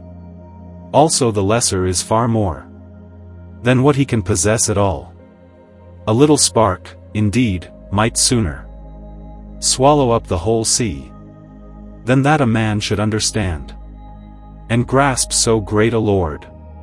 For we are small and bare, a rod that one breaks quickly, a light that one carries on the wind. Yet God alone is all in himself. He alone has it, mark me. Therefore, at every time, he alone is perfectly blessed. The highest good after God henceforth, which every creature can have. It is not bound, but free, mixed also with manifold things. Therefore you should note this well, that this gives to everything its life, and also brings the dead back again. All that lives, in sum, and all that makes life be, must only be mindful of death, to which it also at last inclines, since it is fashioned toward the end. For whatever here has long lived, has nevertheless always resisted death. Yet before death, yes, nothing at hand is freed from his bond. For everything that has life must change its state. Life is the body's adornment, given from heaven. Therefore it cannot remain here. It must go back again to the Creator. Since on earth nothing endures, everything perishes from day to day. Therefore the appearance of life cannot remain longer here on earth. Enough now about life so far. Now I will tell you still more. First you must, with wise courage, well distinguish good and evil. For that is the beginning of wisdom. Whatever exists and lasts long, some things are only good, which can never be evil, nor harmful to any man. Some things are good, mark me, with a distinction, while they benefit and bring luck and well-being, at times they quickly do harm, as are the gifts of heaven. How one uses these, according to that they are evil or good. Can you withstand heaven? Then things must always go happily for you. For what we have of evil and of good, that comes from heaven. Therefore, while we here upon this earth are burdened with great sins, and do not cease from sins, so we certainly, from the outset, nothing to be awaited of that form. Then poisons and punishments manifold. Heaven is, as has been shown, since we are inclined to sins, that it punishes us for our guilt, when we lose divine favor, and also will not leave off sin. Then heaven must step in, with its punishment, which at once appears in many a land. There is war and war's outcry. There are many kinds of weakness, all of which heaven sends, when it pours out its poison into the chief element, which by us is called air. For the air is delicate and mild, is carried hither and thither swiftly, from one place into another soon. Therefore the poison also multiplies, doing great harm to people and beasts. As I have shown here, that heaven punishes our sin. May God forgive it all to him. Therefore this is already provided for, through divine providence. Now I will teach you what the heaven is eternally, whether it is also strong and hard, or subtle, thin, weak, and tender, like the air, which indeed one can divide without any effort. And when you are informed of this, it will not turn out to be without use. There are two primordial things of nature, not at all small: matter and form. From these the manifold bodies are properly created. From this therefore come the earth, water, air, fire, and the heavenly sphere. Therefore some still err, those who hold and believe beforehand that the heavenly has no bodies, no matter at all, as they say. The contrary would come to pass. For them, they would be stirred up, destroyed by one another themselves. This argument is not admitted. For matter has no guilt, although long time dissolves the bodies already, still none destroys the other. That is set against it, since they have equal strength. Unless one, note, is more vigorous, neither can drive the other from its realm. Otherwise the struggle is truly equal. No one lies defeated in the war. No one attains the victory. Therefore the eternal God considered, when he made the noble heaven, and chose beforehand the purest matter also with names, and so also mixed it in such a way that the one does not press the other, nor can it injure it at all. Peace is with them night and day. Heaven is eternal for this reason, not consumed by unrest. The firmer a thing is at hand, the longer it has its continuance.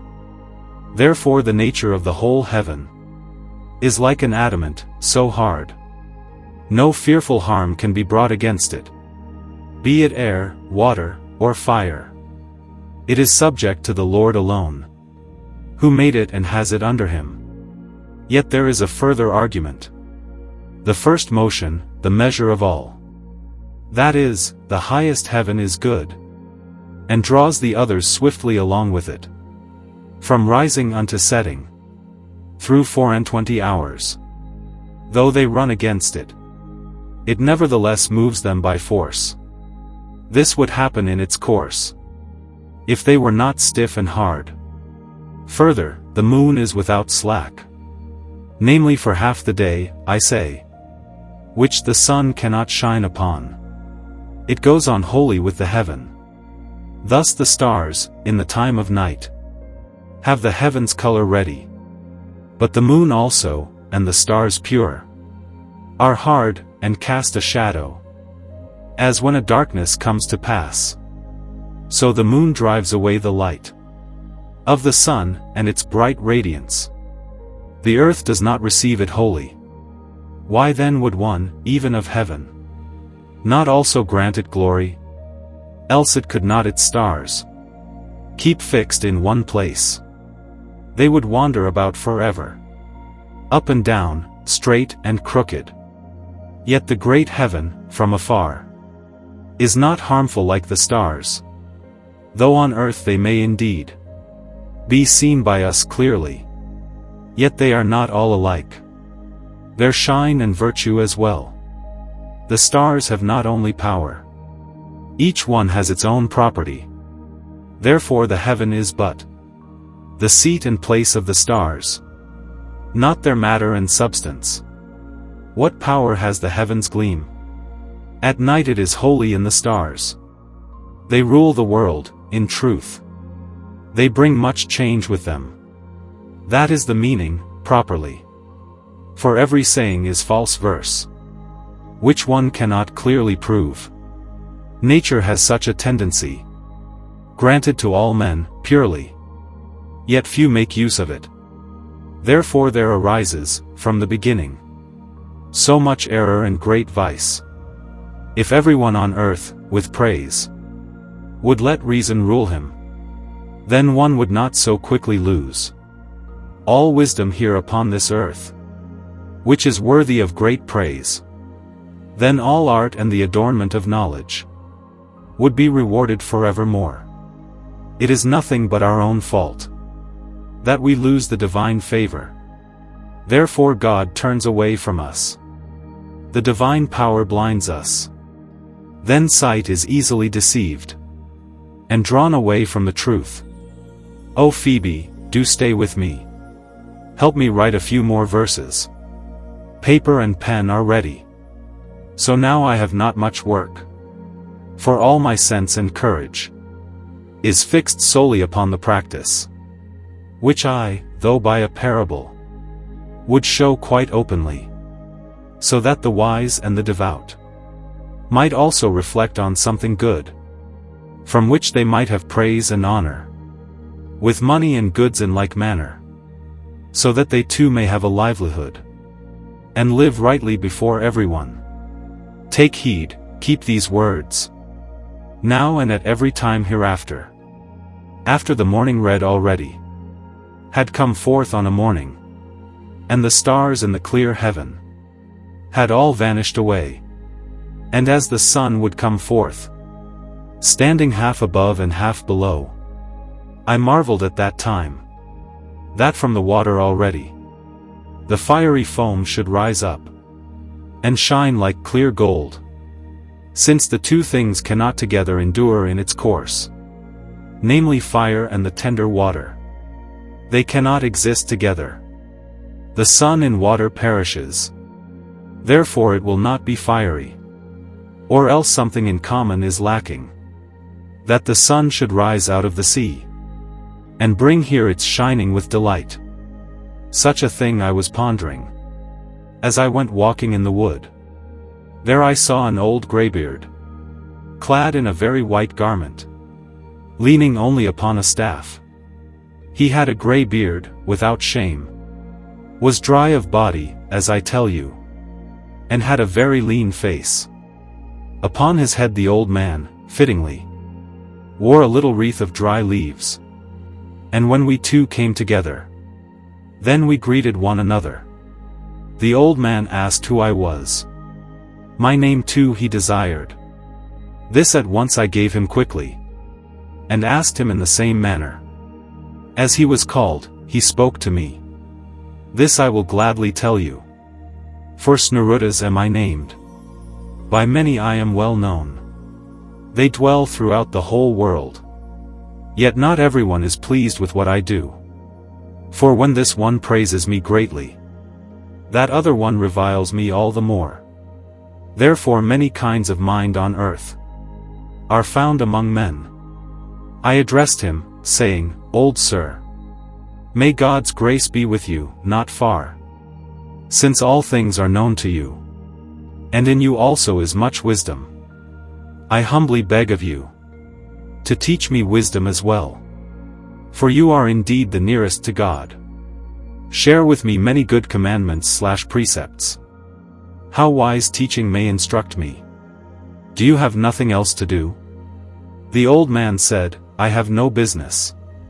But since I put cares aside, and likewise shun labor, I take to myself good rest. Thus I often go to this place. Yet I have not moved my dwelling. Here, in this dark forest, all is wholly misshapen.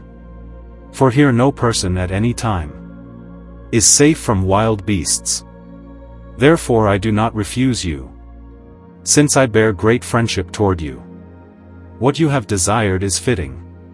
To an old man it is also pleasant to speak of things long past, and to bring forth long histories.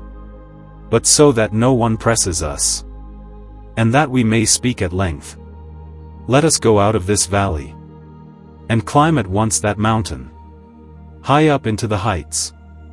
Then you will greatly marvel, when we, high upon the mountain, look down here and there, upon the customs and comportment of men, how they live here upon the earth, even to the midst of the sea's stream. All this we shall see without hindrance. I there beheld a lofty rock, which rose up almost to heaven. Rough it was at the first ascent, so that one could hardly climb it. It was covered with many thorns, and moreover stony, hard as horn. Yet halfway along its length, it was no longer so harsh and severe. And the more it rose toward heaven, the better it began to be. And the rock was called Magnesia, where God might be seen. There the old man led me, and when we had come up to the very peak or summit, gentleness and peace arose. Then such delight came forth, that I cannot recount it. I would need a whole day for it, and also the night until early morning, as I stood above in longing, and was embraced by great joy. He spoke, O you virtuous youth, bow your knees with fear and shame. Call upon God the Lord alone, the pure King of all kings. Without his divine grace and favor, all your labor will be in vain. Without him you will not long remain here, nor spend your time in joy. All good things come from heaven. They bring profit and benefit to man, when, in true humility, he lifts his heart up to God, and in holiness of prayer, perseveres, standing for help and grace. When the old man thus addressed me, I then fell upon my face, bent my knee, stretched out my hands, and cried out to God at last. Lord God, Father in eternity, you who have all power always, in heaven and also upon earth, nothing is greater than you. Nothing higher can be conceived. No fleshly body can encompass you. You have indeed fashioned the body, which from the beginning exists and still daily tends again toward falling away. Your power is great and ineffable. Both old and young confess you as without beginning or origin. You are the embodiment of the good. You govern nature in its order. Your dominion extends exceedingly far. Yet nothing can wholly contain you. O you eternal majesty! You goodness and wise counsel! You goal, order, light, and life! You spiritual truth besides! You pure virtue, you beginning! You end and the source of all things! Who dwell everywhere, and yet in no single place! O you unmoving radiance! Who give all motion to everything that lives upon the earth, from and within whom is the highest good, to which also all things on earth shall finally be directed as one. You who are also unchangeable, eternal now, without time or year. You remain the cause of all things. You continually set the course of heaven in motion. Everything proceeds according to your will, and exists as well in rightful order. You, pure King of all kings. You, common Lord of all lords. And around the highest throne of all stand many hundreds of thousands of angels, gloriously gathered in that world, and praising your most holy name. In that world, I say with diligence, outside the earthly sphere, which one calls heaven and earth, there the eternal light comes to be, burning forth from divine power, in which all things also have their true being. O gracious God! I worship you without any mockery. To you I render divine honor. To you I now cry out with desire. May you look upon me with grace, and not despise my poor prayer. Send to me the radiance of your light, that I may wholly fathom the truth. Remove the darkness with its distress and struggle from my poor soul, which hovers within the mortal body. Show me besides the rightful path, so that error and superstition do not rob me of my blessedness, so that false delusion does not mislead me, and at last cast me into ruin. Human understanding, wit, art, and cunning, be it in old age or in youth, can accomplish nothing at all without you. When reason rises above itself, and man, apart from God's Spirit, seeks heaven most of all, then he falls miserably downward, like Icarus with his feathers.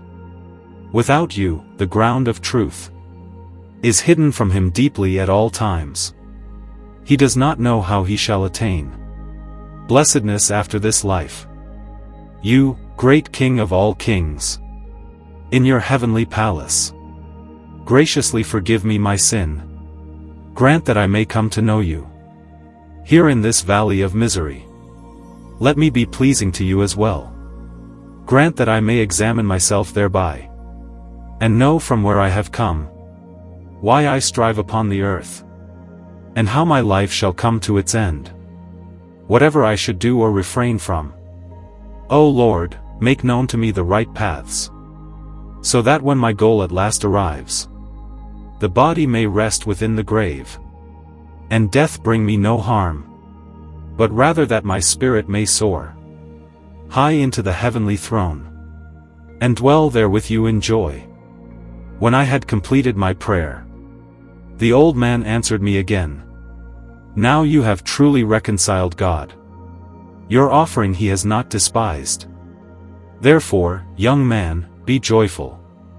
For here upon this rock, in freedom, you shall dwell to the praise of God, and partake of the heavenly nourishment.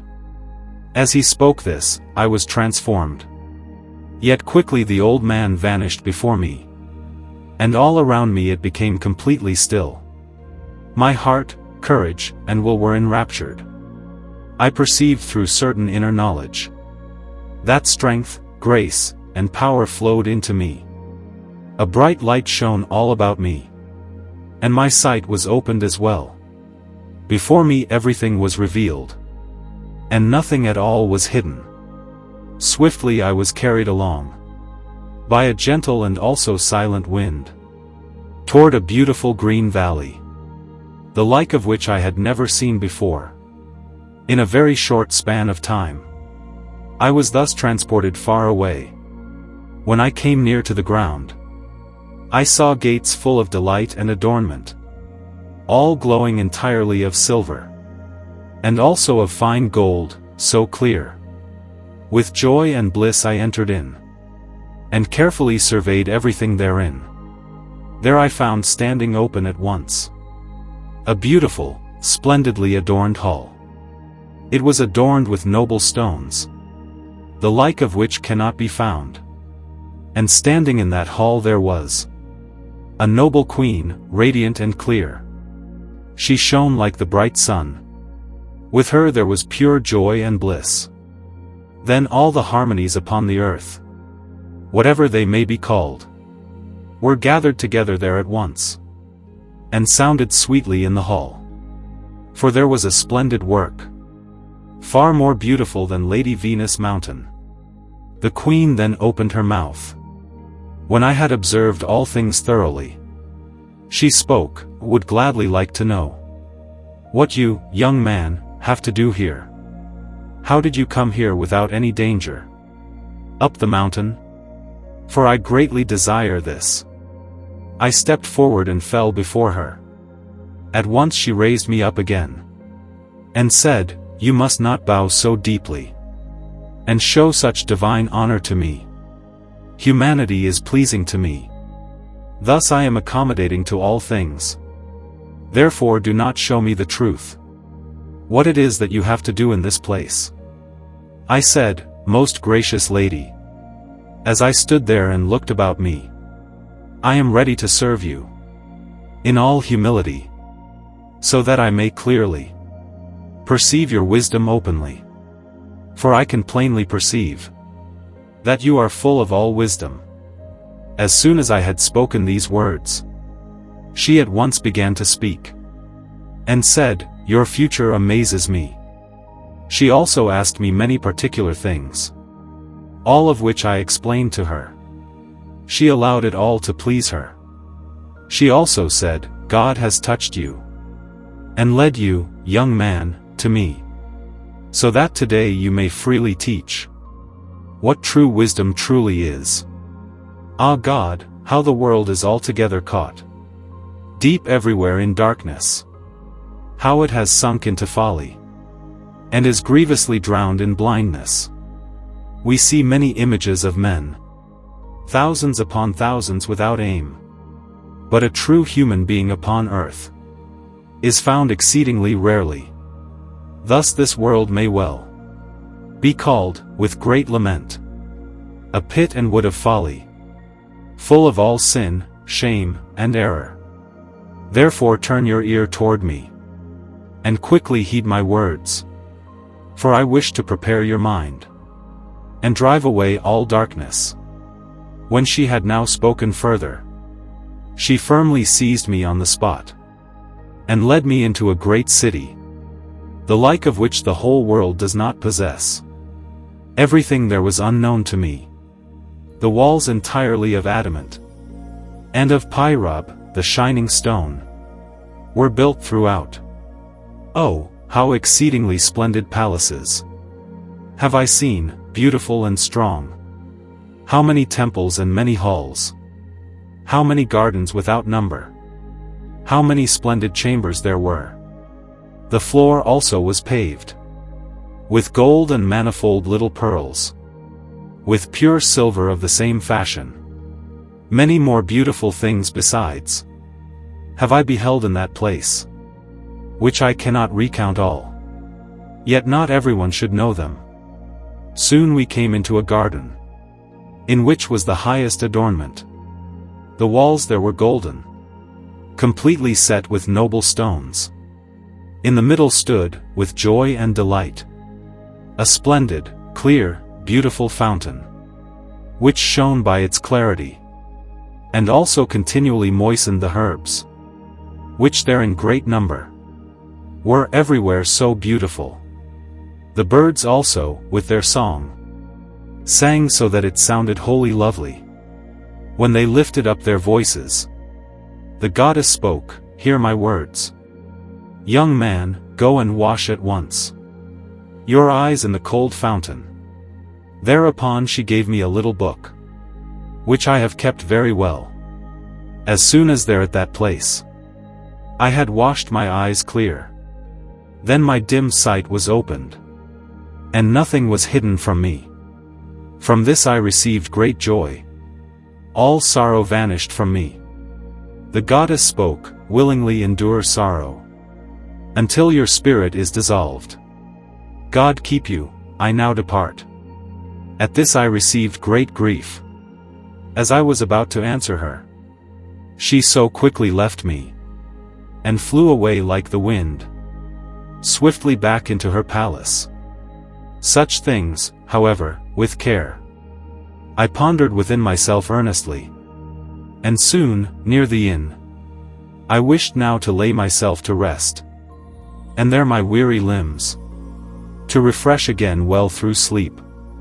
End of the second part. Up to this point, about wisdom, enough has been said, for this time, so that the matter may become better known to you. Mark it well, and find it out. Every work is undertaken, so that its end may be attained. If it is done wisely, all one's doing is directed toward the end. If now the end is set aright, the form delights the heart, his will, his thoughts, and also his mind. In the whole work strive only for this, that he may reach the end in blessedness. And therefore he rejoices. No labor then seems bitter to him. The cause is pleasure alone, namely peace and delight. But that the truth also may be understood by the unlearned man, I will, with clear examples, prove what has been told above, and teach you the grounded truth. Why the farmer plows and digs, lest his labor become bitter to him. In summer he suffers great heat. He labors so that he sweats from it. In winter he endures the frost. His work costs him great hardship. Why does the sailor set out upon the grim and raging sea, with rocks and whirlpools in danger, and truly does not fear death? He takes comfort in the ship and in his skill. This, you see, does not happen for nothing. Why does the soldier run to battle, and rejoice at such a time, when he hears the trumpets ring out, and the horses bold, spirited cry?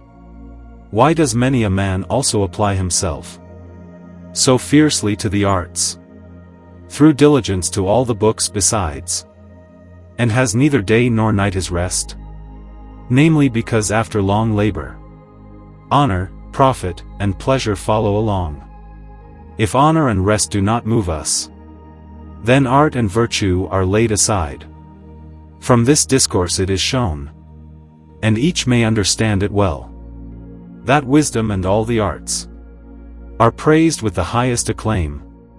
These one should observe quite well, and by no means despise them. For such arts are here on earth not worthy of slight praise, since they adorn a man with piety and with fair virtue, in whom they truly take root. There, poverty can have no place, for their reward is very great. Of this I rejoice without ceasing. What God first has made, that you should indeed observe well. And when you have knowledge of it, then you must not despair. For that is the first beginning, pure, without any attachment, taken from the things which arise naturally. After that, the mixed is added to it. Let it be done with quiet composure. For whoever rightly observes the beginning has brought many a good benefit. Now we shall take a new path. Yet first I must call upon, invoke, also Jupiter, the free planet, that he may be gracious unto me, and unlock for me his secrecy, that I may pour forth the pure truth. O Jupiter, planet indeed, to thee is known and manifest all hiddenness whatsoever. Thou dwellest in heaven's hall. Reveal to me thy secret counsel. Impart to me thy help, early and late, until I well within myself consider wisdom, pure in its power, the divine mystery entire, is not made plain to every one. No man understandeth the hard things.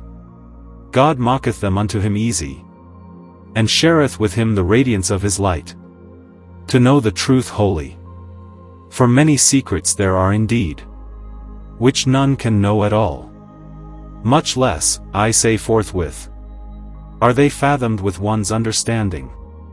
Therefore will I rightly report plainly of a wondrous mystery. For it is indeed a great wonder, and also a special work of God. As at Pola by the sea, a rock at times burns greatly.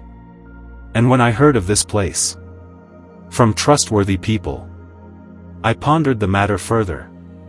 After this mountain I was almost in pursuit, and when I learned the thing aright, I soon took a messenger to me, and we then traveled on strongly, until we came into Styria, to Graz, indeed, the princely city. My messenger begged leave of me. He said, I am indeed bound to you. Be so kind, do not be angered. For I cannot conceal from you that I would go back home again, since my wife and child together have no comfort from me anywhere. Thus I have also guided you, all prepared, already more than 100 miles. But as for the rest, it has yet no end for a long while. Therefore I turn myself away from you. Although I would gladly have stayed, yet he spoke the Wendyish tongue. And since today there lies before me still the dear Windish land to come, therefore I will not remain longer. If you would write something to your parents, then go on, I will go home to my house. So will I set it in order for you. Therefore my guide's intent was this. He would not stay with me any longer. Yet I must let it be so, for I cannot do otherwise with him. Now hear how it went with me thereafter. When I came through the Wendyish land, I arrived, without all escort, in a city that lies by the sea, which is called St. Vite on the Flom, well known among the Croats. From there I came to Pyrene. Listen how it went with me there. The sea came right up to the marketplace. There lay 2 strong galleys. The colonel who was in them, that was a Bisser, in truth. He said whether I would serve him. He wished to give me good pay. I thought, let St. Vite keep you. I do not wish to be your subject. Moreover, I understood well that you wished to deal with me dishonorably. When I perceived his false manner, I withdrew myself with all diligence, and went from there, with great care, into a little town called Mitterberg. There I took up my lodging, until I had investigated everything, how and what the nature of the rock there is, which burns at Apollonia. As I had been sufficiently informed, I did not remain there even a single day, until I had fully examined what this rock, as previously reported, signifies and contains. May everyone take such a thing to heart, and consider it very carefully. For these are secrets indeed, that are not revealed to everyone. For this rock, as I attest, is truly so of that I do not lie. When at times it burns, then it gives forth a very great heat. Likewise warm water, and slime, together with natural glue, spring forth from it very quickly, just like a strong spring well. Where this glue settles itself, there one soon digs up good metals. And when the shafts and old mines have been emptied of the metals, then fresh glue is again soon turned into the mines. This same, in its time, soon yields other metals, which well proves to the inhabitants that this glue is metallic. Since the glue bears metals, and also generates them, it must have metallic power, and a natural property thereto. It must also be, I say at once, that it has a sticky moisture, of which Gebhard writes very well. which yet is full of secrecy. Besides, he shows it forth, to which everyone should give good heed, that this glue, with loud acclaim, is a beginning of all metals. If you would say much of it, turn to the Cosmographia. There you will find a good report, which indeed cannot fail you.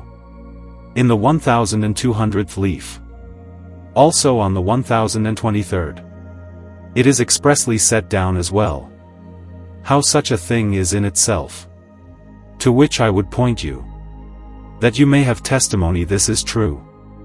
Because I have experienced such things, I have little health from it.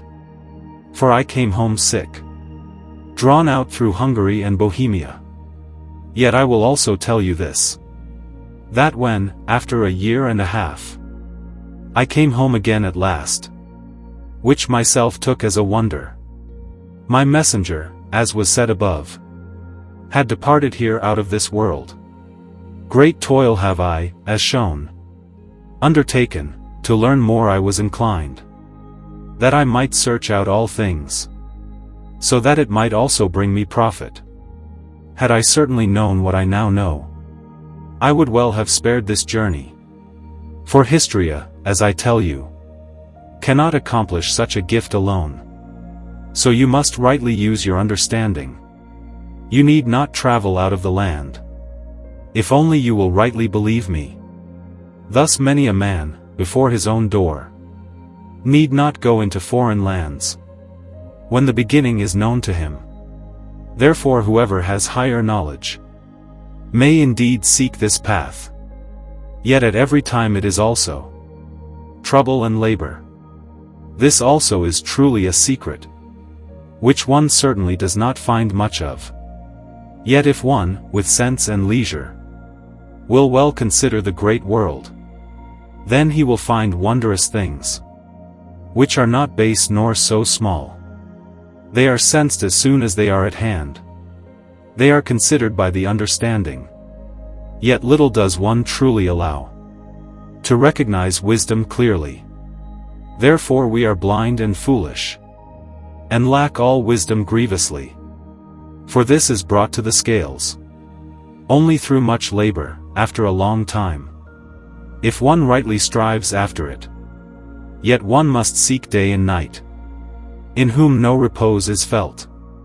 Whoever observes things rightly must always be thinking how to make the matter ready, so that nature here upon earth may be planted and improved, so that the benefit may also come from it in many fair fruits.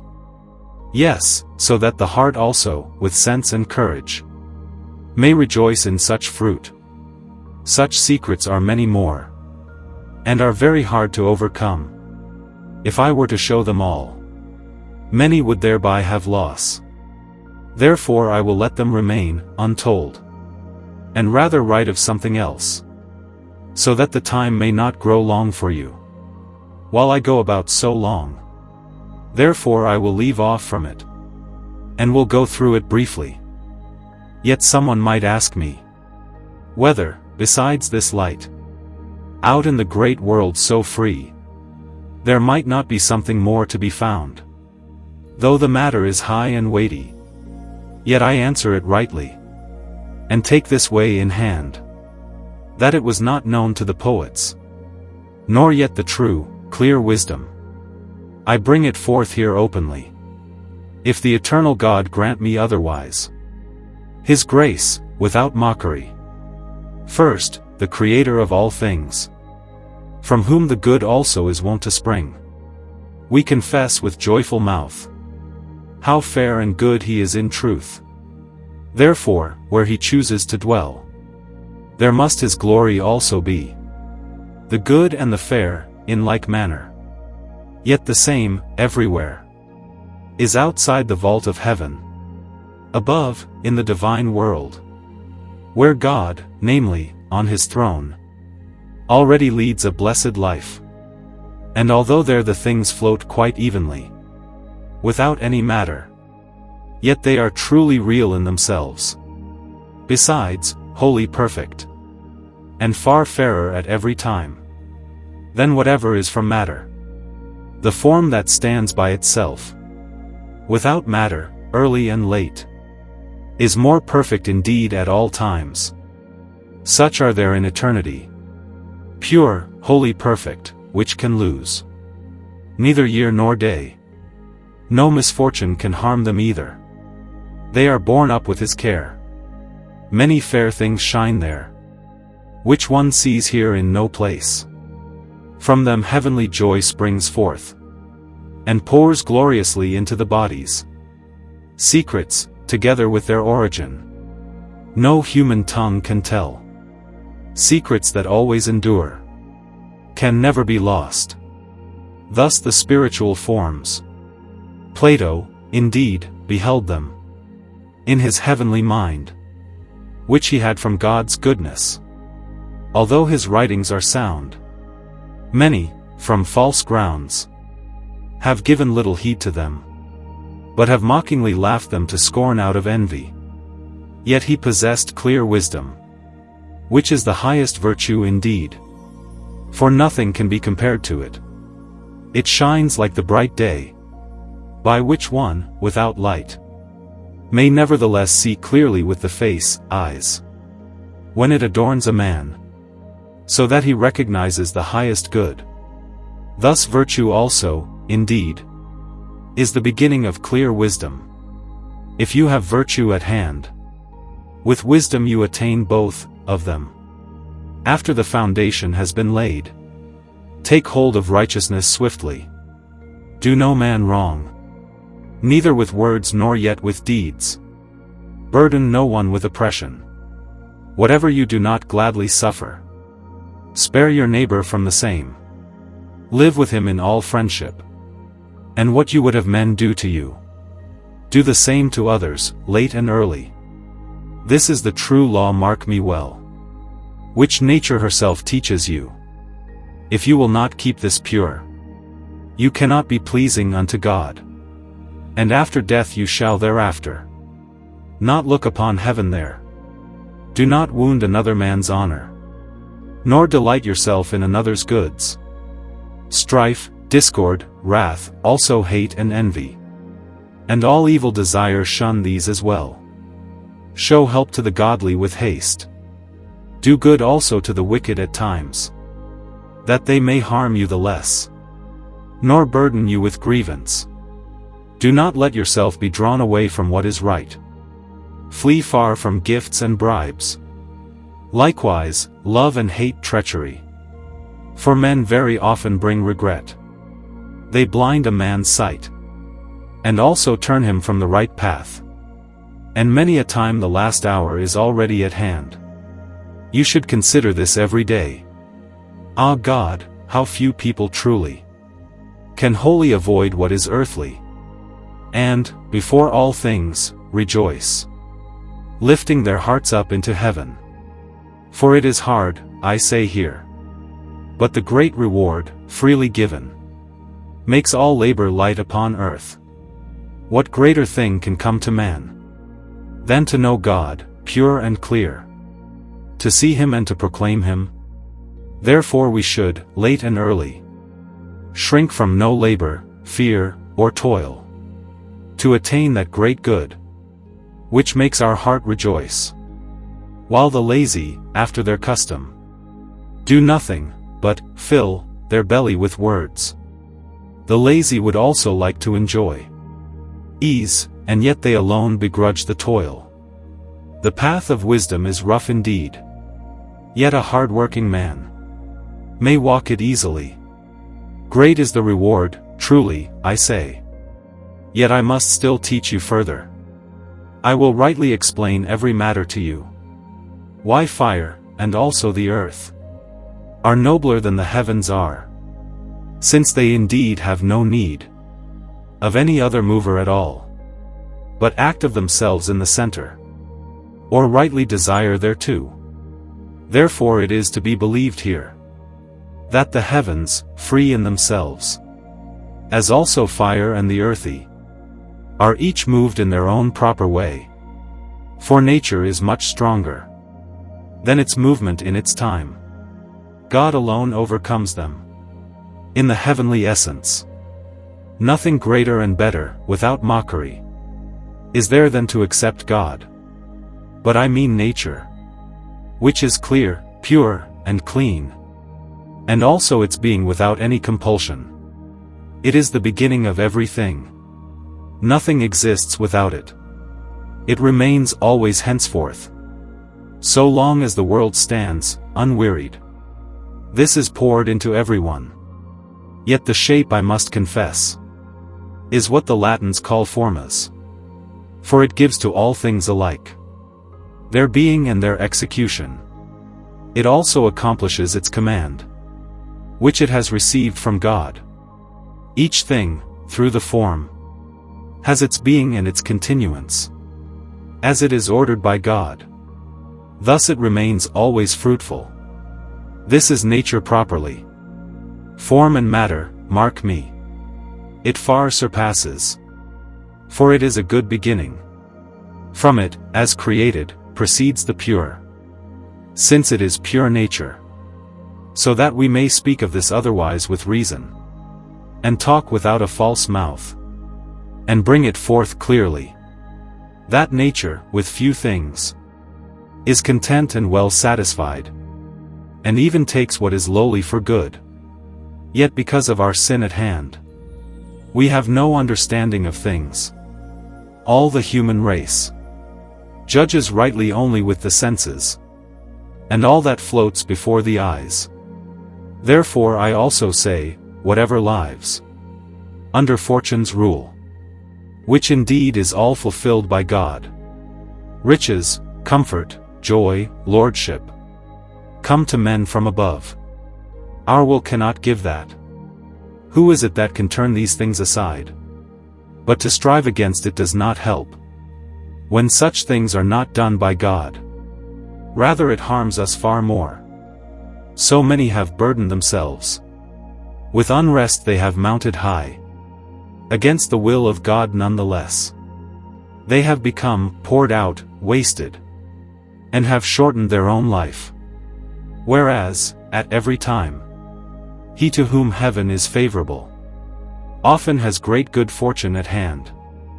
Without all labor and unrest, without all wondrous hoping, fortune comes to him of itself, and seeks him out at home in his huts, and pours him over with grace, so that he indeed attains the highest good, lacking nothing at all, so that one may also quench hunger.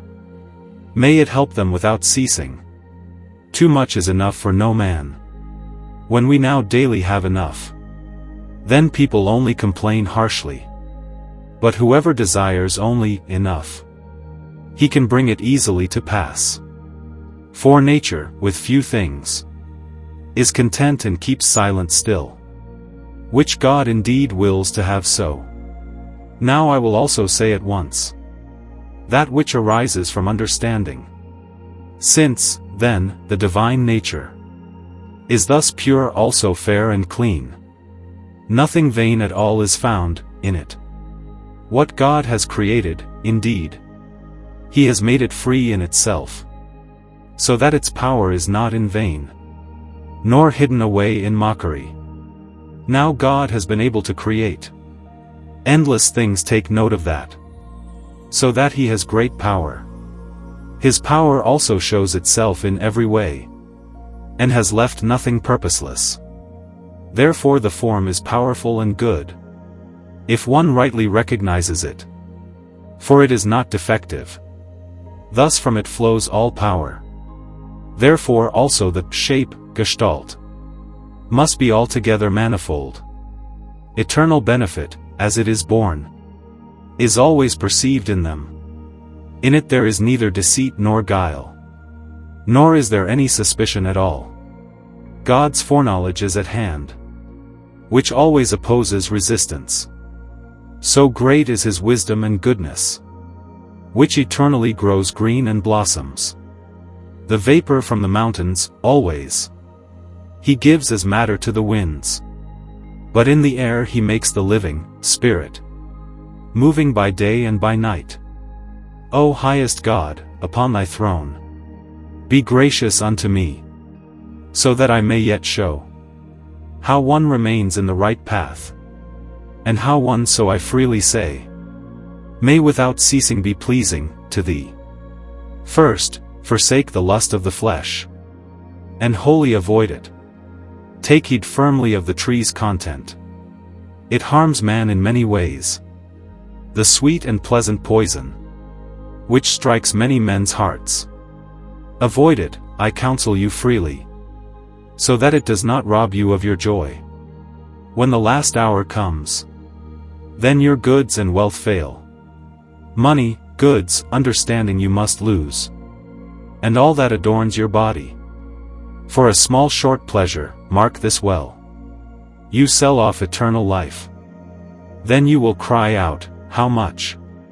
When the goal of your end arrives, when you see how swiftly time is at hand, how fast are year, month, and day, how have I not neglected it sooner? No comfort, I poor man, is there for me, since you have flown away so soon, and have departed from me so quickly. Ah God, that my wish might succeed, that I might become young again. The Pythagorean teaching, pure, would I take more to heart.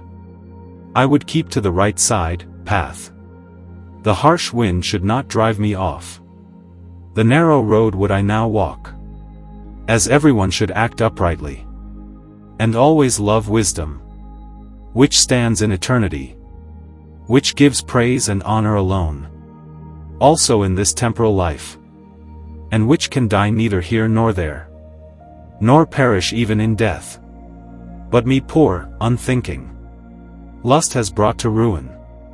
Now it is gone and wholly vanished, and leaves me a deadly wound. Ah God, in my youth, then improper desire assailed me hard, and yet I also loved this and that. They toyed with me, and made me carouse. So I went idle, serving my belly, and long waited on sleep besides. I gave little thought to what is good, but lay in nothing but shame. I despised all good teaching, and considered what is useful scarcely at all. Now I am clumsy and rude, have no one's favor nor praise. In body wholly poor and bare, in understanding poor and reckless. I poor man have, alas, lived like one who drifts about in a dream, who thinks he is truly awake, yet he is mistaken and goes astray. O you poor man, so foolish! You are without all wisdom. You who, with your sins indeed, have grievously angered God.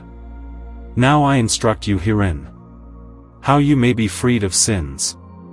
First, with your mouth, and likewise deep from your heart's ground, call upon God's name with a flat, clear voice, so that it may open itself to you. It is not enough to pray once. True prayer has no number. One must desire long and much. God sets neither measure nor goal. If otherwise, a man here on earth would become capable of the divine light. Truly, a great oak does not fall from a single stroke. A drop alone, mark me well, does not make a great stone hollow.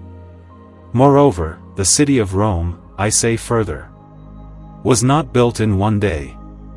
How then would you, in such a fashion, quickly obtain such things from God? Then, with princes and lords, everyone has free access. One must often run after him for a long time, until they speak with a steady speech with him. Should not the eternal God and Lord far surpass all others? How could he then incline himself to us, and show us his grace and help, if he is not forever run to early and late, as one does many a time, with great lords everywhere? Therefore every day henceforth, 2, 3, 4 times without ceasing, you should lift up your voice, and dedicate yourself to God the Lord. Then, concerning sins indeed, Nothing secret will be revealed. How we are to leave off sins, I will show you. First we would consider and lay the cause to light, how and why a man, without mockery, may serve God and please him, when he has nobility, goods, and money, splendor and lordship in this world. Such things he cannot obtain. For God the Lord does not turn his face toward such things. Ask not who is fair and mighty here, even because of these things, which he holds for bad and of little worth. He will not show us grace for them, nor incline his ears to us. Therefore I teach another way, which brings us such honor. How this now comes about, that I freely declare in this place. First, readiness for cleanness/purity of the body and also of the soul. Through this one becomes pleasing to God, and wisdom also becomes fitting to us. For whatever is unclean in any way, God loathes this utterly. For his life is surely pure, noble, fair, subtle, and clear. Therefore we should strive that we not only shine outwardly, but inwardly be clean and pure, according to divine nature. This to accomplish, in everything, is hard, and by no means small. Who can be without sin on earth? Who is clean, without all blemish? No one, truly, for every man hath his fault and lack, early and late. On earth is nothing so fair by nature, that it hath not some vice upon it. Yet there are certain sins before God, so small and slight, I say it without mock, that they do not wound him sorely, nor make him unready for the journey. For they are not evil sores, but rather small infirmities, that show themselves upon the body. These God doth forgive us. He knoweth how weak and wholly mortal man's nature is, plainly seen. But the heavy sin, abominable, God hateth all, from the heart, grievously. The knaves he curseth first of all, and such he cannot hear at all, unless they bewail their wickedness, and humbly appear before God. Wash also away your sin at once, with tears from the heart's deep ground. Clothe yourselves from black into white, for your salvation and God's praise. Lament also sorrowfully your guilt, and call upon the divine favor. Step soon upon the path of virtue, and live uprightly before every man. Cast off your rough skin as well, after the manner of the old serpent, which in May draws off its skin, and again creeps forth anew. Leave the skin clinging to the stones, and lift your head toward heaven. Be bold and courageous, unconquered. Hiss with your threefold tongues. In this way God is reconciled, who formerly was angered against us. If one calls upon him in this manner, he graciously lets himself be entreated by us, so that we have the divine voice, and belong to him alone. One thing is good for the white bath as well. To it, too, the red color belongs. Fair seems the countenance, at any time, when white and red are mingled in their prime. Say, what does the red hue here betoken? Nothing else but gentle love, unbroken. Love is likened unto fire by name. It gives of itself a ruddy flame. From it go forth both warmth and shining light. Therefore it must needs be held aright, that we should greatly love God here on earth, so that we too be loved of equal worth. Who burns toward God in love indeed, with such a fire within his heart enkindled, lives therewith devout and just and right. Such a man by him is not despised. What he desires is granted unto him, that he may lead a blessed life within. In such a wise, I say for certain plain, all sin is wholly swept away again, and also, straightway, without ceasing, he is endowed with wisdom great and pleasing. which here upon this world below cannot be purchased with money, though. Therefore, of wisdom, without mock or scoff, it must be won from God alone, not bought. In such wise, as I truly say, I have faithfully shown it clear. Therefore, if thou wouldst have wisdom, and rightly understand the mystery of nature and the fifth essence, of which I have read full much, then must thou in truth beseech God, that he may reveal the same unto thee, and therein also lend thee aid, to give thee wisdom and understanding, so that thou also, with thine own sight, mayst behold the bright light, which very many have seen. Yet first of all call upon God for true wisdom and understanding, which all have attained, when they have but prayed for it, so far as they also became devout, and thus inclined themselves unto God, as I have shown before. Then may we, without mockery, perfectly hearken unto God, and behold the eternal light, from face to face. God is the ever-enduring Sun, of the good a heavenly fountain. Whoso here hath this prince, the same standeth ever in peace, and doth also far surpass, pure, all other men in common.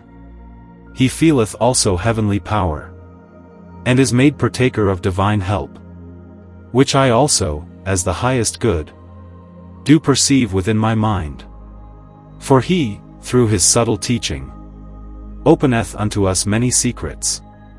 On earth there is no fairer thing, so noble, high, and not small, that mocketh us blessed and rich, so that vile poverty must yield. And those who yet dwell upon earth are already high in heaven, when they have the glorious virtue. Few doth God endow therewith. Askest thou what it is called, and what it is? I answer thee freely, wisdom, to which all goods here upon earth can in no wise be compared. No greater good henceforth can God bestow upon mankind. Straightway must all money and goods that are in this world give way. The gold that Hermas and Tagus, and Dactylus too, in abundance, do carry and from them pour forth, is not to be compared at all with this virtue. Yea, all kingdoms, though praiseworthy, it surpasseth art and wisdom by name. It is the highest, without any choosing. Heroes it doth beget as well. Blessed is he, early and late, whom God hath with it endowed. Now might one also ask yet more. What then is that same wisdom? It is the highest science, whereby the mind is made pure and true, without all earthly attachment, and also without the compulsion of desire. It ascendeth to the best good, and taketh delight therein. It mocketh its dwelling also in heaven, and despiseth all foolish things, all things wanton and wholly perishable. The wise mind perceiveth evermore. Even as the fire standeth above itself, so doth it wholly flee what is earthly. Unto high things is it intent. It can well know both evil and good, and separateth the false from the truth, which yet abideth always. The truth no man can blot out, for it shineth unto us night and day, and the marked star so clear may utterly destroy his power, in which star we plainly see that it alone is perfect.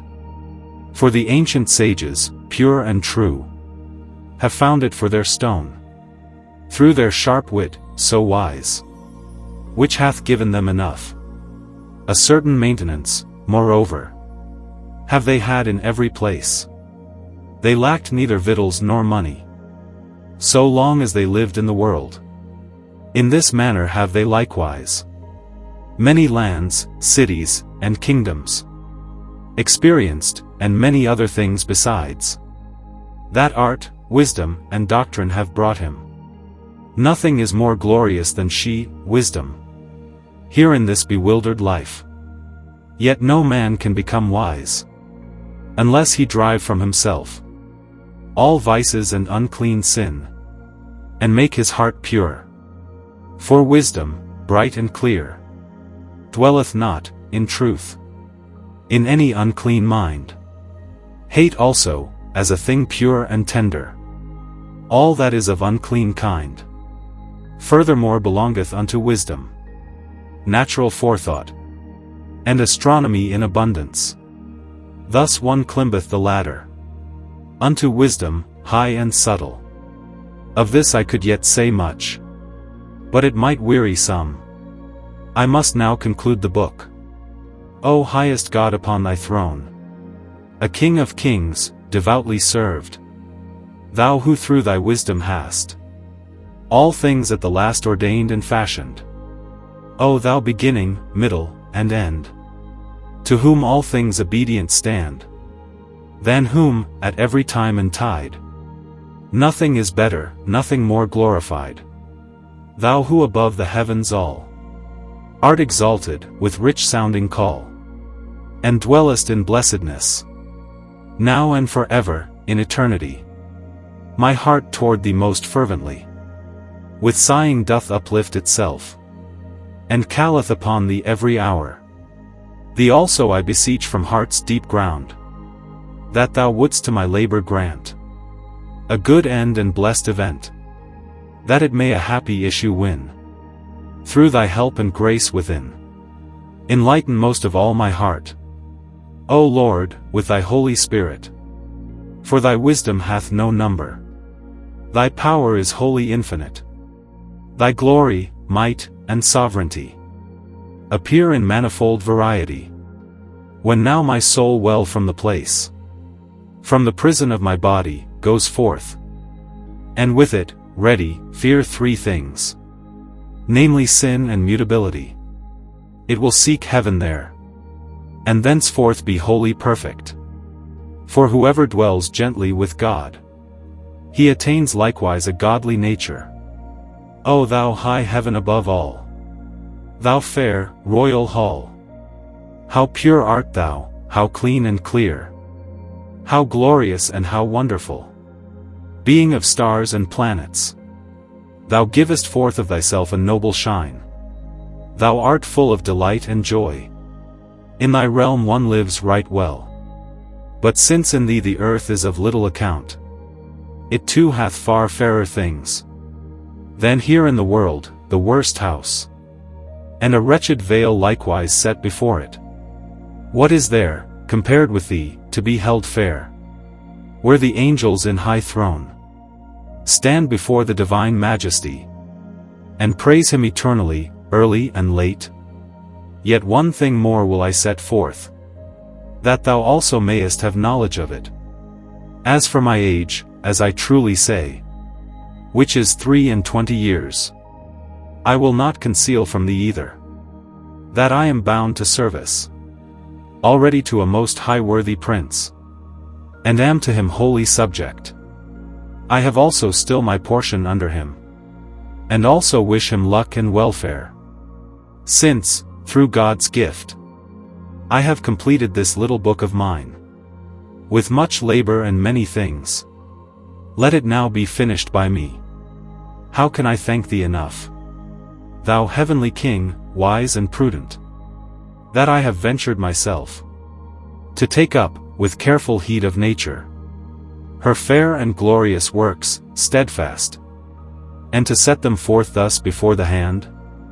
Thou hast also, besides this, given me help, strength, power, and victory, that I have been able to carry it out. Praise, honor, laud, and fame are all thine. Whatever therein is fine and good, the same flows forth from thee. Thine is the beginning and the end. Thou hast given me heart, mind, and hand. Therein thou hast guided me without mockery. To thee I say thanks, thou highest God. Thine is, as was foretold, the praise. To thee I bring all things home with diligence. Thus I beg thee from the ground of my heart, when my last hour shall come, And I must leave this life, which I have spent in abundance, passing my waking hours without sleep, and even by day with much disquiet, consumed in all bitterness, in pain, affliction, and labor, as one to whom misery is pitiful, yet to a discerning man well known, how much anguish and distress there is without measure. I have said before. Therefore I beg thee, as aforesaid, thou wilt graciously lead me out of this world, and have mercy upon me, that I may stand, O Lord, before thee. Lord, blot out my sin for me. Forgive me my guilt beforehand, which I may have committed, out of dullness and darkness, through the distress of weak flesh. And in thy goodness grant me to dwell forever in thy kingdom, so that I may also praise thy majesty always, early and late. Hear now, thou my dear little book. Search through many a place and many a town. Thou wilt see much envy and hatred. They will add to thee without measure, and rage and storm against thee. Few, I fear, will praise thee. Everyone will mock thee. Thou wilt also find many people who, for themselves, write nothing noble, yet from thee only draw their scoffing, and in this way shame thee as well. They will not cease from it at all. They also seek praise and honor for themselves, while they greatly rail at others. Those savage wolves and dogs thou shalt avoid at every hour. Seek out pious and learned folk. Though there are few of such today, yet be content with a few, and be wholly thankful. Little good is found upon the earth. Evil runs through all places. Therefore go only to the godly. Our labor is to discover it. If it please them rightly, then that is enough. What the common crowd may say of it, of that you need not complain much. Despise their shame and slanderous words. In ignorance they go on speaking. Their judgment and their mind are weak. Let not this matter lead you astray. Fools and simpletons. Only foolish things please them. Each one, with diligence, after his own taste, seeks for himself a special drink and food. Not everyone strives after one and the same thing, as one sees plainly today. But the wise and the pious have gladly received it at all times. What is honest and virtuous is a shame to them all. Such books they hold in high esteem, and they still like to read them. That is their food and comfort besides. Therein they have joy and rest. To such people shalt thou be fitting, and without doubt be welcome. They will be disposed toward thee with a holy cheerful countenance. Therefore go forth, my dear book. Remain long, for all men's curse. Turn thyself unto all peoples. Make me known in every place. Spread abroad my labor at all times, over the whole wide face of the earth. Finish. Printed at Halle in Saxony by Peter Schmidt, at the publishing expense of Joachim Kruzek. In the year 1618.